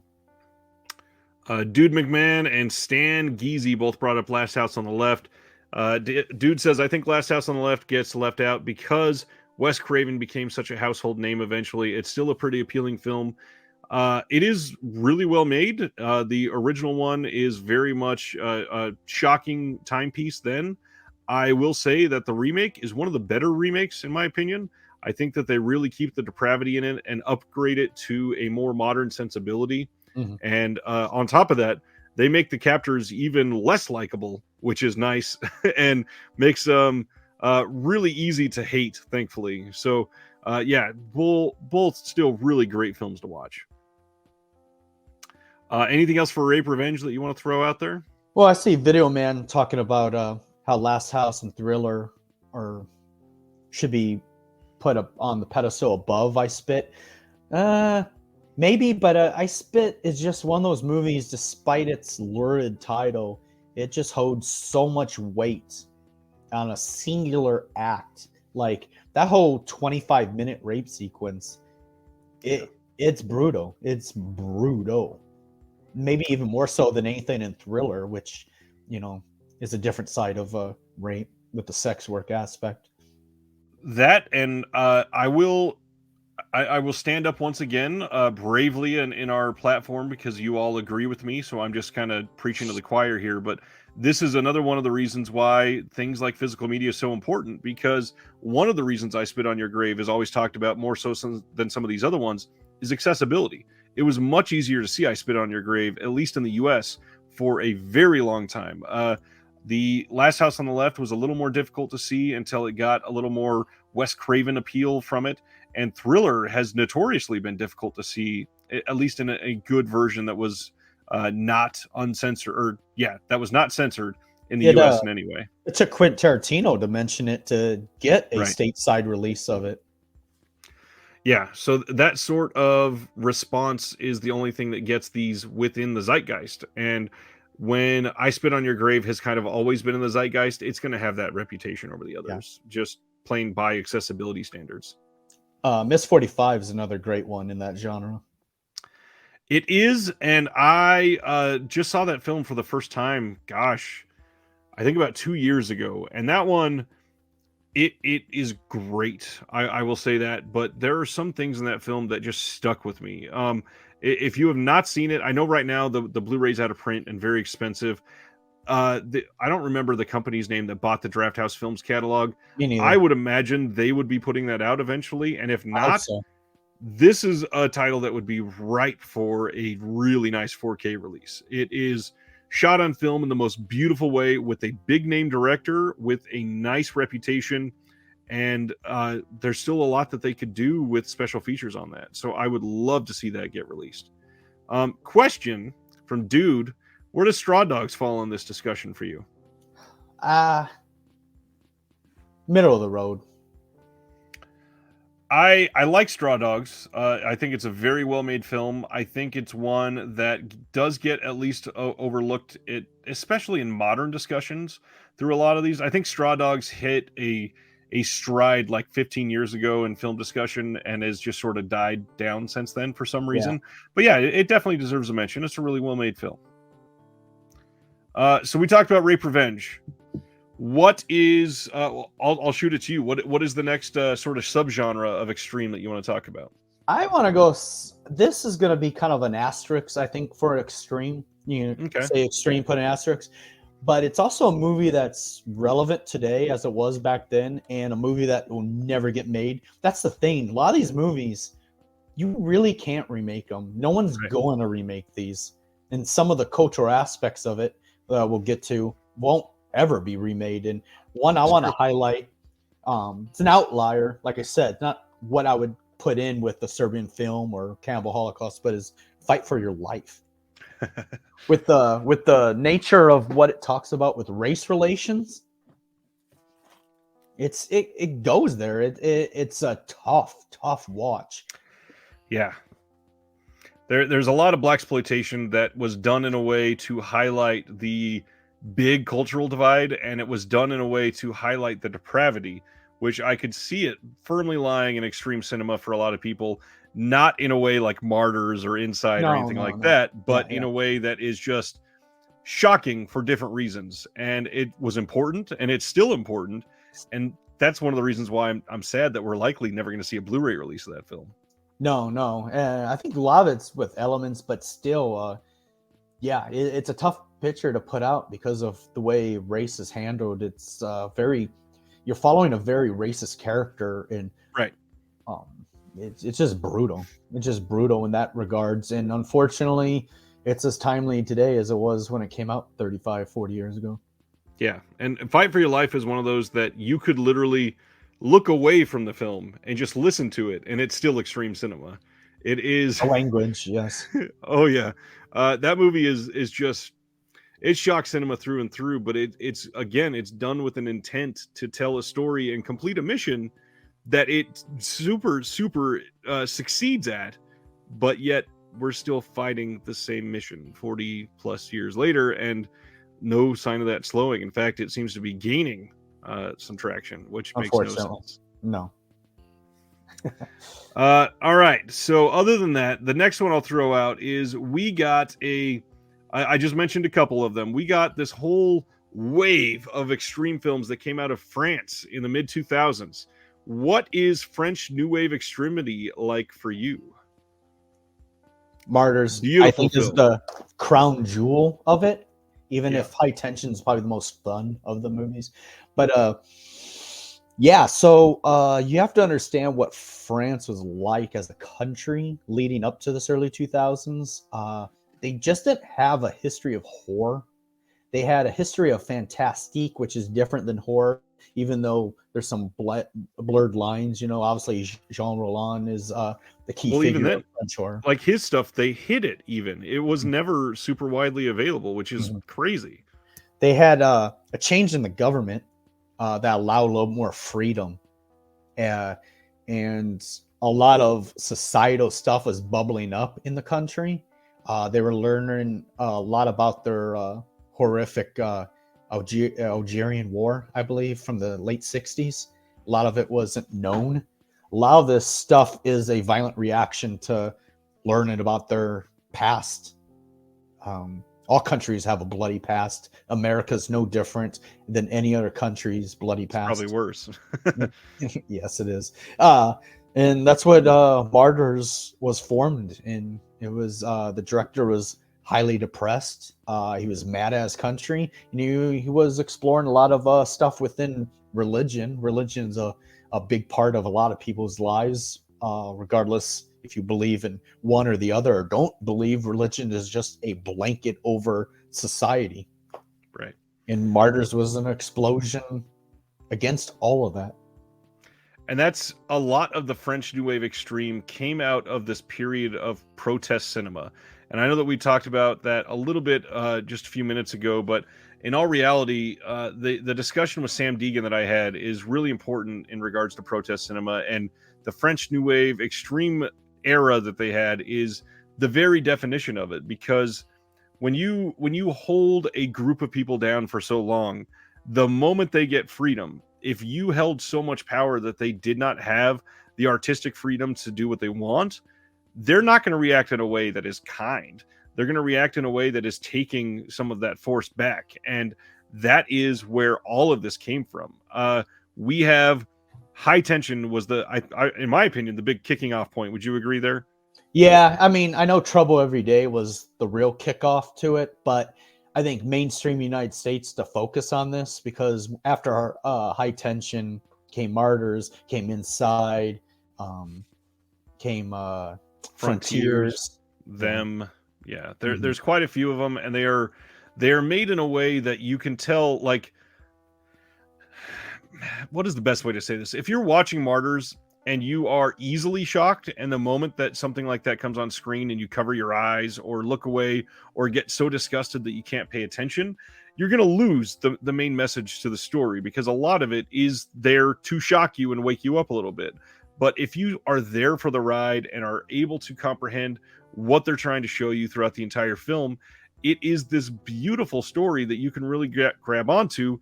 However, I would agree, it's not like an easy rewatch or anything like that, but it's an important film. And therein lies, I think, some of the differences between some of these, because a lot of these, like, again, like August Underground, it's truly not an important film. There's nothing that you watch August Underground and it changes somebody's life in a way that it leads to a big mass protest across the country. No. But something like Martyrs can do that. It can set up an entire movement against a government. Yeah, and Martyrs is just one of those movies that it stays with you after you watch it for days. Yeah, Martyrs is heavy, and a lot of people look at it in the same vein as something that is all torture porn, like Cabin Fever, or even Saw, or Hostel. Hostel is probably the perfect one to compare it to, because of just how, like, visceral it is. So in your opinion, what is the main difference between something like a Hostel or Hostel 2 and Martyrs? Because a lot of people will look at it and just say, it's gory, it's the same thing, why should I watch it? No. Hostel, is gory. A lot of people think it's extreme. I don't think Hostel is no more extreme than any slasher film that came before. It focuses a little bit more on gross stuff like Achilles tendons and eyeball rips and stuff. But I mean, that's just gore effects. Martyrs is infused every frame of that movie with a director trying to say something to make you feel something. Right. Yeah, and Hostel, I'd still say it's a good watch. I got nothing wrong with it. No. Entertaining film. So by all means, it doesn't mean that it's a bad movie. Just a completely different thing. Martyrs is, again, a difficult watch. I mean, there is so much blood in that movie. There is somebody with, how do you even describe her? Like almost all of her skin removed. Yeah, it's like a flailing. Like, it's brutal, and it's brutal too because it takes religion in a different direction. A lot of people don't like to see it, talk about it. Well, and the idea that I brought at the beginning of this, Martyrs has a lot to do with family too. I mean, it's two sisters in a dire, or they're treating each other as sisters basically in a dire situation, and coming into a house and controlling what they can. And Martyrs is just, it's tough to go into. And one of those things, I don't want to say too much if you've never seen it. And a lot of people haven't, because it can be semi tough to watch. Although I guess according to the comments, it's on Vudu or Tubi with commercials. Freevee, never even heard of that one, has Martyrs for free. Freevee was IMDb TV. They changed their name. Interesting. It was on Shudder for a long time too. Yes, and that was, gosh, I think that was September or August that they had the month where they had all of the French New Wave Extreme. That was a good month for that stuff, man. It was so nice to see stuff in HD. So after French New Wave Extreme, what is do you think it's time? Is it time we break into Serbian film? We got one more sidestep. One more sidestep. What do we got? Cat 3. Ah, touche. What Oh, So wrong yeah, one. No, I no, was no. gonna say. I grabbed the one Ron Unearthed Films release. So we have Ebola syndrome, and then which one were you looking for? The Untold Story. They both have Untold the Story. white That's what I spine. thought. Wait, it's also basically the same film, Untold Story and Ebola syndrome. A little bit different. Obviously they're different, but Anthony Wong in both, and very similar plot lines. Yeah, Oddly, the thing with Cat 3 is they go there and they go there where no one has really gone before in terms of how much you can stomach. They almost put it on their chest like this is a pride that this is the line we can't cross. We're going 100 yards over it. I mean, unless I just don't understand a lot about Hong Kong culture, I don't think a lot of it was political. I think a lot of it was just for fun, shocking entertainment. But Ebola syndrome and coming at the tail end of the pandemic that we've had, yep. that's a movie that makes you uncomfortable from frame one to the final bit. But I'll throw in there too. One that was fun to watch during the pandemic was the brand new film The Sadness, because the whole first part of this movie is making fun of how government is handling a virus, and that movie did not stand back from the line either. That movie, like, I guess you don't call them zombies. One of the infected. Uh, let's see how to say this on YouTube without getting everybody pissed off. The most PG way I can say this, I guess, is skull fucks a woman. yeah, Yeah, it is so past the point for some of that. And the best thing about The Sadness is it starts like 4 minutes in. They have this nice little couple, waking up moment, and then it goes right into it when the guy sees that person across from the rooftop. And it is so nice to see a movie in 2022 not hold back on everything and still try a lot with good practical effects, but not go all in on CGI, because they no. really could have with that, and they did really damn well, I thought. I'm actually kind of excited to see a lot of people in the comments and online like The Sadness. Yeah. Because based on what I was saying a while ago about how movies have become so kind of bland, Yeah. I could see a lot of violent reaction to that movie because the violence is sexual. The virus creates a kind of a sexual urgency in these infected people.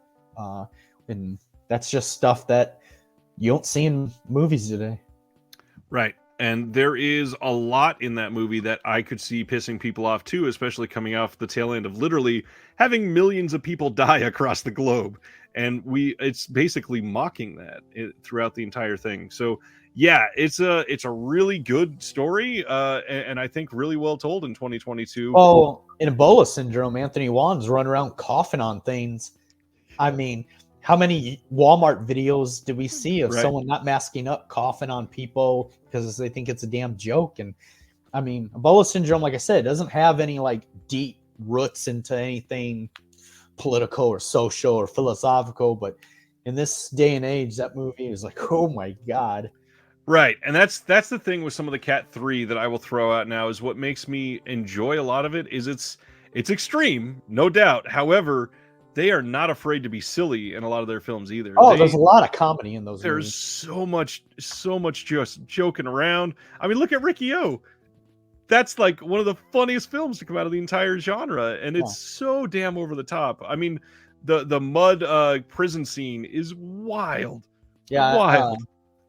Spaghetti mentioned Dr. Lamb and Men Behind the Sun. Men Behind the Sun, I believe I've seen the fourth one, which is called Black Sun, the Nanking Massacre.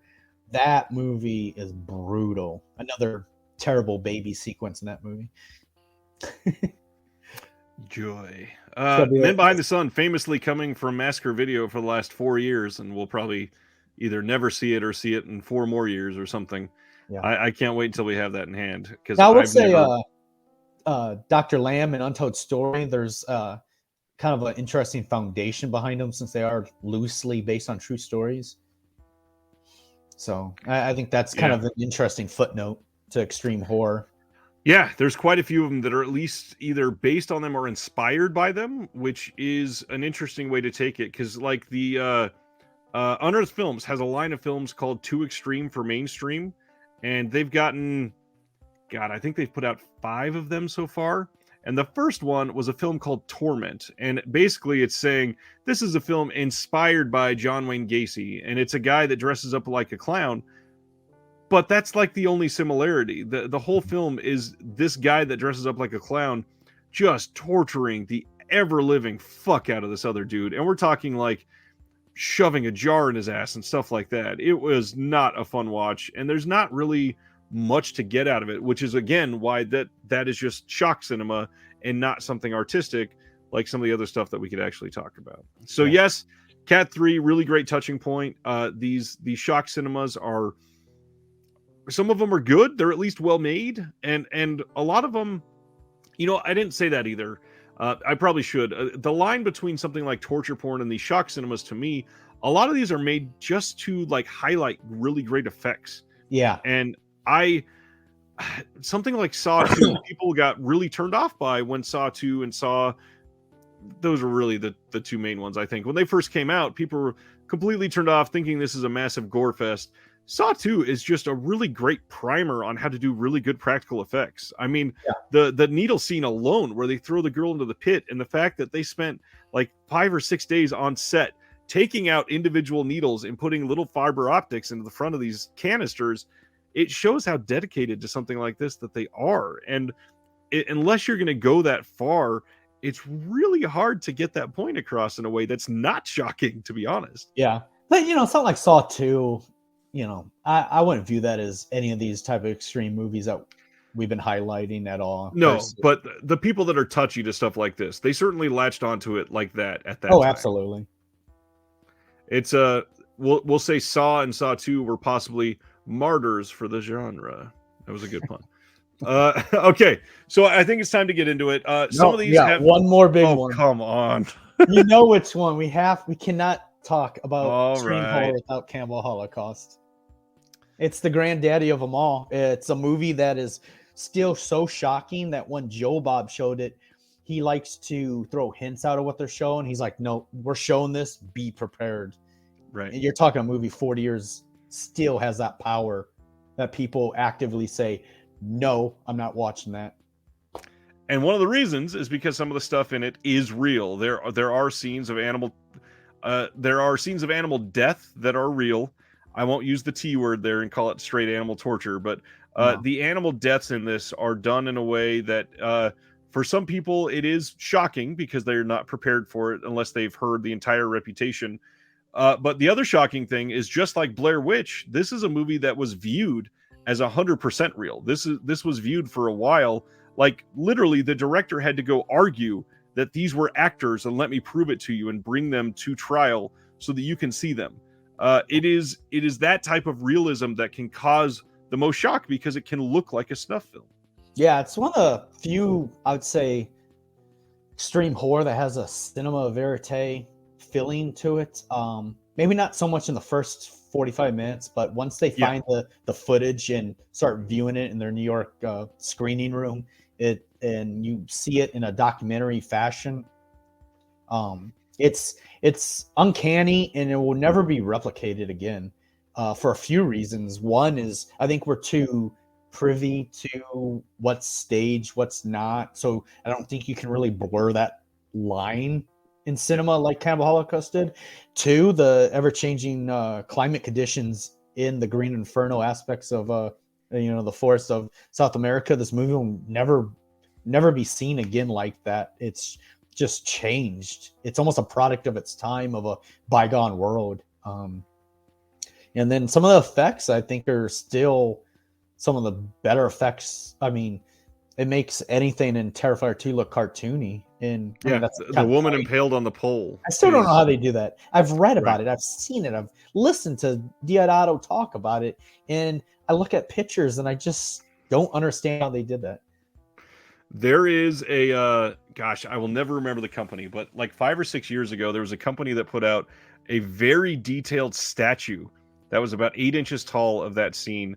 And I've been dying to get it, but the only time that it ever pops up online for sale, it's like $500. And there's just no way that I could ever pay something like that for this little statue. But it is such a mind-blowing scene when you think about it, that this was just an actor playing a part and not some impaled person. And it really looks like that. It is so hard to imagine how Diodato was able to do that. And then we have filmmakers in 2022 using CGI to do the most tame, absolute bullshit takes that they don't need it for. Yeah, and I think that's why Cannibal Holocaust is the film. Is even within the short-lived Italian cannibal film cycle, a lot of them were just films. They were shocking. They were gross. Cannibal Ferox comes close to Holocaust, but Holocaust just holds a power to this day. It's reminiscent a lot of wartime footage we've seen. Dead Sea Life says, I think Hallmark put that statue out and then said it's an ornament. Oh, man. All right. So, yes, cannibal films, shocking in themselves, most of which is probably Cannibal Holocaust. The other thing that I think we would be remiss to not mention here is for those that don't want to get into the shocking side of it, I think it's a really great thing that a company like Grindhouse releasing, and now Air 4444 on their upcoming releases are giving a mention to some people that may not want to see this and allowing a no animal cruelty free version. I don't know what they're calling it. I'll just say cruelty free version, so that you just place a button on the menu, you click the button, and it plays the whole movie just with that little bit of torture removed, which is great. More people can see the film. It makes it a little less shocking, takes away some of the intent of the original film, but I am glad it's there. And I'll throw out, I'm sure that you probably have no reason to ever visit the website, but I've name dropped it here a couple times before, and I believe my wife is watching tonight. I will say that something that has helped us quite a bit is the website doesthedogdie.com. That sounds like a joke, but the actual website, doesthedogdie.com. You take that into your phone or whatever, you type in the name of the film, you bring it up, and there is a list of all kinds of things that could be in a film that could trigger somebody. There's mentions for kidnapping, for rape, for incest, for animal death, for animal cruelty, for ghosts, for racism. There's literally like 70 things on this list. And if there is, it will be checked with a yes and tell you what is in the film, so you can make the informed decision to watch it or not. And there's a couple times, like we watched a Franco movie, and gosh, which one was it? It was one of the ones Severn put out. I can't remember which one right now. It might have been Bloody Moon. And there's a part where a snake gets killed. And I went, damn, that looked pretty real. And my wife goes, that wasn't real, was it? Tell me it wasn't real. Looked it up. It turns out it was real. And it's because it was allowed back then to do that in that part of the world. And yeah, the website is great for stuff like this. No comment. Now is it time? Okay, it's time. Let's talk about, I think, one of the granddaddies of extreme modern horror. So I watched a Serbian film for just the second time last week. Literally, it was only the second time I'd ever seen it. My wife watched it with me, and I warned her beforehand, like, there's a couple scenes that are probably going to be pretty troubling. And we watched this entire thing. She stayed awake for the entire movie. Props to my wife, who that's not always an easy feat. And through this, I was prepared for her to be like, oh, God, this is rough. But I got to be honest, we finished it, and we both looked at each other and came to the same realization at the same moment that I think this was a lot less extreme than I remember it being. I don't know what it is, but this movie is good. Definitely a great movie. But the reputation is so much stronger than it deserves to be for this movie. But you basically worship at the feet. So give me your take. I slightly disagree on that, because I think a lot of people come in and they put this shield on, like, this is extreme, I'll make it through type of thing. I'm not saying you and your wife did that, but I get that sense. You see that backlash when movies are everyone's talking, oh, you gotta go see this movie, you go see it, oh, it wasn't that good. I think that's a little bit of that, just a little bit of it. And I think because it's so well made, the shockiness almost has, it just is it's a watchable movie. It's not shot on video. It doesn't have terrible CG effects, to shock. It's not terrible acting. No, it's really good. I think it's a masterpiece. But I mean, that's just my personal opinion.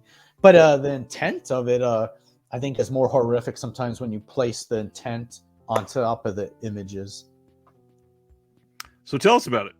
Well, it's in its name. What was the intent, at least, behind it? Well, it's in its name. It's not called anything else but a Serbian film. It's a statement on the country of Serbia and what it went through, what it kind of still going through. The director, well, you gotta understand, a little bit before Serbian film was made in 2010, about 1999, they had a president that lied, got caught cheating out of funds. It was, it's kind of similar to our situation. Classic love story. A couple years ago. So, and the media also was in on it. They lied to the Serbian people. The economy tanked. It became a gig economy. It's a term for people picking up odd jobs just to survive. That's essentially what Milo does in this movie. For their financial stability, he has to go back to something he didn't want to go into, but the money was too good. And when you're a family man in dire straits, I mean, that's right there just relatable. Yeah. So, first of all, do you view this as a protest film? A little bit, yeah. Yeah, I do actually. Yeah, I would too. What do you think is the reason for I'll say the two shocking film scenes that are in this that everybody always refers back to? Yeah. Well, one thing is you got to understand the director's intent, what he meant for it, and whether you believe in it, we think it's BS. You got to have at least some empathetic feelings towards, okay, that's what he wanted. Okay. And the most notorious is the newborn sequence. Well, first, do you want to give any details about what people see in that newborn sequence? Will you get flagged on YouTube for wording? You use elementary level words. Well, basically, a woman gives birth and a man immediately takes the baby and procreates with it. Yes. PG friendly. It's been seen as you're just screwed from birth. Very maybe on the nose metaphor. It's a rough sequence, but a lot of people don't realize that you only hear it. You don't really see it. Ish. Yeah. What about the second scene? You want to describe that one? You're talking about the end sequence? Yeah. It's just the dissolvement of a family dynamic. When a government strangleholds its people for so long, you get music, art that are violently middle fingering it. And that's essentially what this film is. It's probably the most strongest statement for a debut anyone's ever had. And unfortunately, this poor director will probably never get much work after this. And it's because it's such a political statement against it. There was I believe a war around that time too, early 2000s that was really violent. And because if you remember in the movie, they talk about one of the characters that they killed. Your husband was a war hero. So they're referencing all the stuff that was happening in Serbia from, I'd say, 95 to 2005. Yeah, for sure.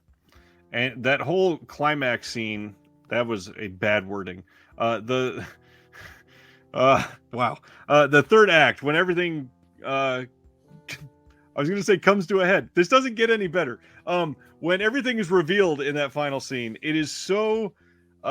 if you were watching like with intent in this film, it is sort of a gut punch for everybody involved. And to see all of that happen, it sucks. It just sucks because you're actually sympathetic to this main character, seeing how he's been taken advantage of. And then to have it end the way that it does in the house and find out that they're just still filming everything.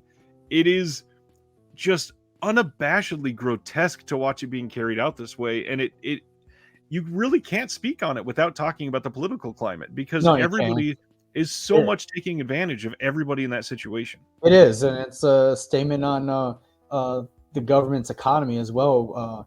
The director of Volkmir, he obviously is a man of privilege, and he's exploiting people for his own financial gain. He's a capitalist. When the government was switching, when I can't even say half of these Serbian names. I do apologize for that. But when the president got arrested, it created a topsy-turviness. The economy tanked. Then it got a little bit better, but all it did was create these higher end people to create a capitalist vacuum for them to exploit the working class.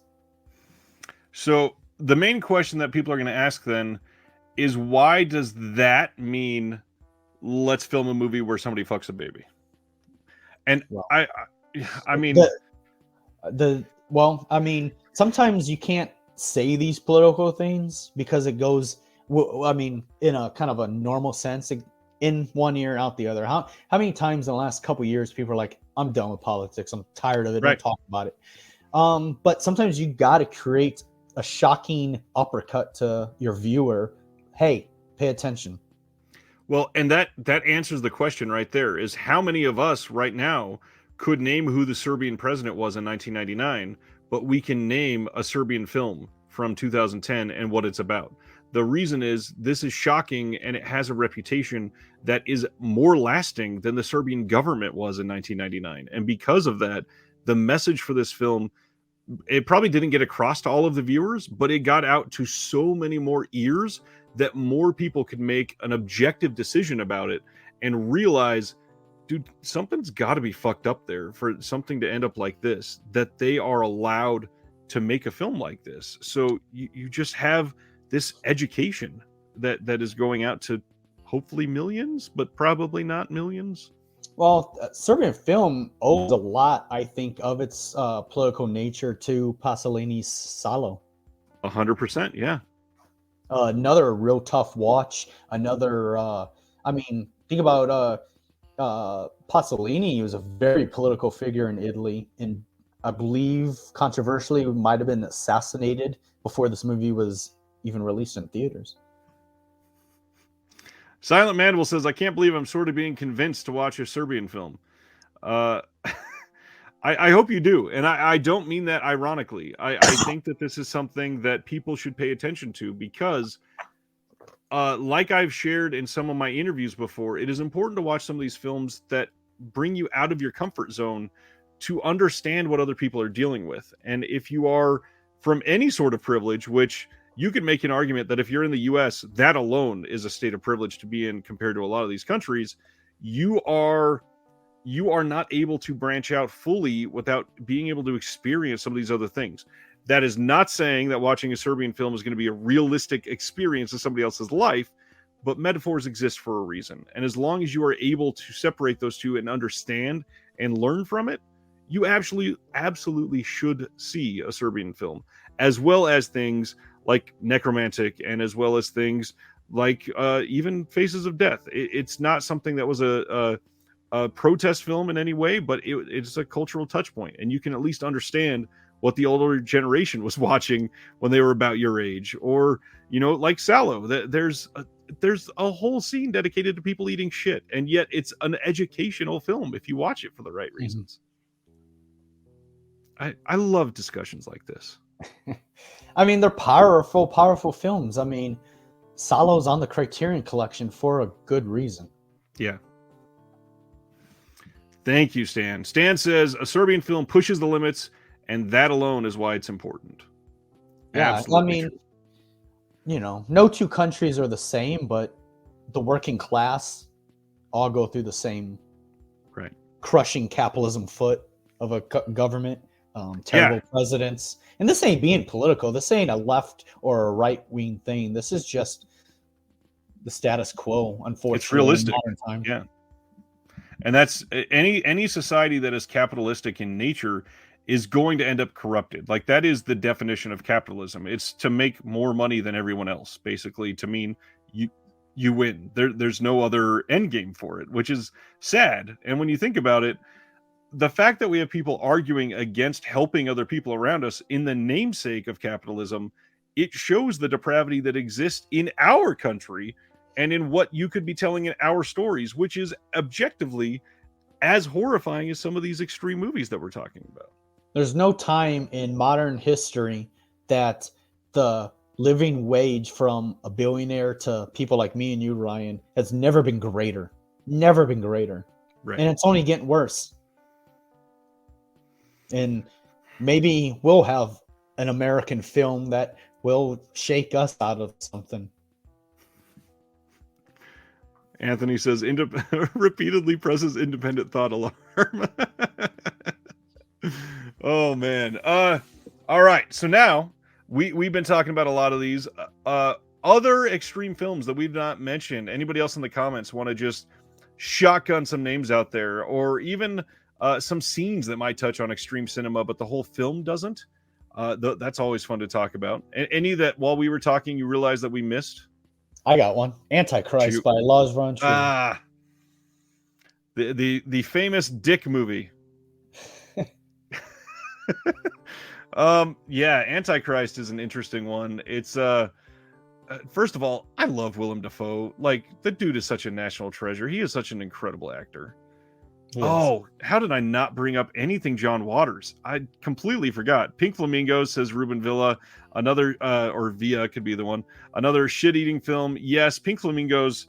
I watched that just a couple months ago after the Criterion disc came out, and I remember that one being better. I just did not like that one as much this time. But I will say, you could almost call most of John Waters' films extreme cinema in one way or another. They are, especially his 70s and early 80s films. He's the king of the gutter.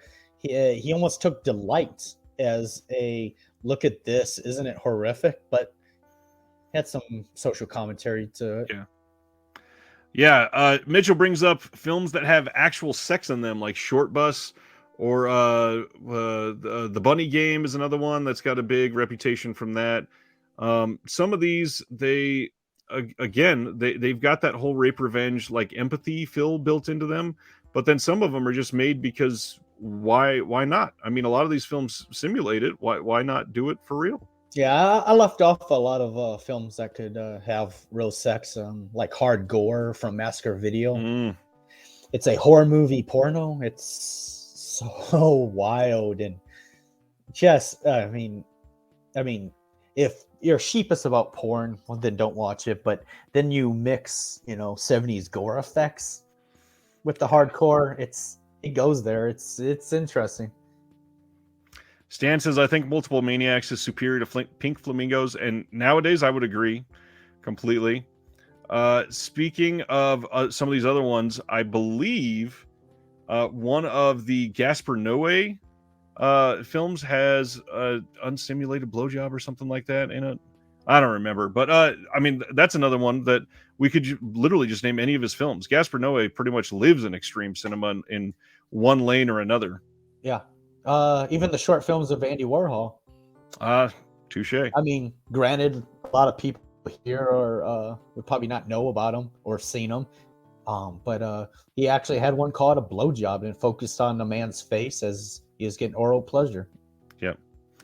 John DeMarsco brings up Hanukkah. He's one that you absolutely could, especially his earliest stuff. John Stump says, not exactly extreme horror, but other very disturbing stuff. Visitor Q, sweet movie, of course, yes. Gaspar Noé stuff. That one you said was Love 3D. That's what I thought, yeah. I believe Love had a unsimulated blowjob in it. What is the other one I was about to say? We were talking about French Extreme, and he brought up Sweet Movie, which reminded me, one of the big ones from the 90s that was big for France as well was Man Bites Dog. A lot of people saw that as super extreme. And that's one I am dying to get that on a Blu-ray, or if I can't imagine how good a modern Criterion 4K would look of Man Bites Dog. Yeah, that movie is something. Yeah, that it is basically a simulated documentary of a serial killer, and some of the callousness in that movie is hard to watch. That alone makes it extreme to me. Stan says Tetsuo. Tetsuo is great. You've seen Tetsuo, I'm sure, right? Oh, I love it. Wouldn't consider it that extreme. I think the kinetic energy of the movie is something that we don't see in a lot of movies, but it's overwhelming to the senses. Yes, but I wouldn't say it's anything near Cannibal Holocaust or Salem. No, it's really good body horror. Mm-hmm. Let's see. I've been trying to think of some other ones, but man, I think Takashi Miike has a few. Audition. Yeah. I actually think his short film Imprint from the Masters of Horror. I mean, that movie was so shocking. Showtime refused to show it. Right. And I think it's a rough watch. A lot of abortion scenes, torture scenes, impalement, acupuncture in places you shouldn't get needles. Yeah. Takashi Miike is he's like one of the he's like the Jess Franco of extreme cinema in a sense, because he's done so many, and they all, not all of them, but so many of them skew towards that side. Ichi the Killer, definitely a good one. The body suspending scene and all that. Yeah, it's an interesting movie, that's for sure. Visitor Q, that's another one I have not seen in quite some time. And I'm still not sure if I've seen Sweet Movie. I know that I may have, but that's another one we don't have on Blu-ray yet either. A lot of these are still waiting on a good Blu-ray upgrade. And that's disappointing. Like, Yeah. you have the ability to resurrect these movies, but I guess it all comes down to dollars and cents. Dollar cents and elements for a lot of them, sadly. Ooh, good question from Terry. Would 70s era Jodorowsky have some elements of extreme cinema in your opinion? Possibly. Certainly some elements for sure. I don't know that I'd call any of the films fully extreme, but certainly some elements. I mean, Santa Sangre alone has probably 3 or 4 scenes that would be close at least. And he's got some fantastical stuff in some of his other films that is just, it's an acid trip essentially. I think another big, maybe someone might say, is the video nasty era of England. Yeah. But, I think 99% of those, maybe 98% of them were just, they're just misinterpreted gore films. I can't reach my copy, but Stan Geezy keeps mentioning Thundercrack. He brought it up the other day as well. Yeah, that's one I could see being considered. And I just finally read John DeMarco's original comment. Vincent Gallo's Brown Bunny has an unsaturated BJ. And then he meant unsimulated. Oh, man. Silent Mandible, this is a good point, too. Some would say come and see. Apocalyptic, depressing films can be seen as some of that. Like Threads certainly could be seen as an example of that. Threads, come and see. Yeah, there's a few I'd lump in there with those. John says, I've seen almost all the things mentioned tonight, and Sweet Movie still might be the most fucked up I've sat through. If you think Sallow is bad with shit, prepare yourself a Sweet Movie. I'd say the same thing about Kuso. I watched that for the first time this year, and man, that is an odd movie, man. Have you seen Kuso yet? No, I haven't. It's on Shudder, and it's the one Flying Lotus, the musician, directed it, and it's one of those that is odd just to be odd, it feels like. I don't think there's many underlying political undertones or anything, because it's sort of an anthology film, which is really weird for something like this. But there's some odd scenes. And the movie starts, and within about 3 minutes, you're looking at just a massive amount of sperm, which is crazy to see in a movie like that. Stan says, how about Caligula? Maybe. At least some elements. If sleaze is an element, then yeah, it would certainly be up there. Yeah, a lot of films, they inserted a lot of hardcore scenes. Especially with Caligula, when they did it at night without telling the actors they were doing it with lookalikes. Yeah. And, the way sex is treated in this country, I guess anything with sex is extreme. That is very true. Terry says Kuso is a lot of fun. May say more about me than the movie. I mean, I'm so glad I watched it, but I certainly probably will not watch it again, sadly. I love that this comment just comes out of nowhere. Mitchell says, fisting, bestiality. Anything else about extreme cinema that you want to mention tonight? I don't know what's left to say. I think we shot our wad on it. I do want to say one more thing, and that is a word that we've not mentioned tonight, and that is judgment. I don't think there's any reason to judge people that watch stuff like that, because people get different things out of every movie. And just like I always say that every movie has been somebody's favorite movie, that includes stuff like a Serbian film and Martyrs, and some of these are meaningful and important to people, and even though they may not be to you and you may see it as trash, they literally may see it as something that maybe it touches on something that affects them more personally because they've gone through a different experience than you have. Absolutely. The judgment level on within the horror community for some of these certain films, like Serbian Film and Cannibal Holocaust, needs to stop. Like, you know, my dad used to joke with me because I had books on serial killers. I had these movies. Oh, the FBI is coming for you. It's not like that. I couldn't be. I know a lot of these people don't know who I am, and it doesn't really matter. But I couldn't be the most. I could not be the most. I don't know how to say this. I'm the most upstanding person that I try to be. I hold doors open for old ladies. I raise 2 kids on my own. You know, I help out my parents. I work hard. I mean, that's the thing a lot of people don't know is all this talk and all this movies we show, we watch. I mean, I still work like 46 hours a week. Yeah. I vote. I try to be a good person. You know, so what if I wear a Serbian Film shirt? Does that make me, you know, a less of a person? Dead Sea Life says, as you guys talk about a Serbian film, I'm editing the Serbian audio for SpongeBob SquarePants for Nickelodeon Serbia. Amazing. And this is kind of what a lot of these come down to, is what Stan just said. Fuck the Puritans. And in all reality, fuck them all. Because one thing I will wholeheartedly stand up against in any subject is, as long as it's legal, it should not be censored. No. As long as it's not being broadcast for children or anything like that, it should not be censored. Anything that is still being released cut is an embarrassment for humanity. We shouldn't be making judgment calls for that. Sure, warn people what's in a film, have that information readily available, sure, but fuck the Puritans. See, I got a art degree, and so art history was a prominent component of that. So I'm used to discussing you know, this type of stuff. So, you know, so what if I seen Cannibal Holocaust and Serbian Film 10 or more times? I mean, does that make me any less of a human? And the sad thing is that many people would say yes. Yeah, so be it. Hey, feel free to follow me on Twitter, because I'm sure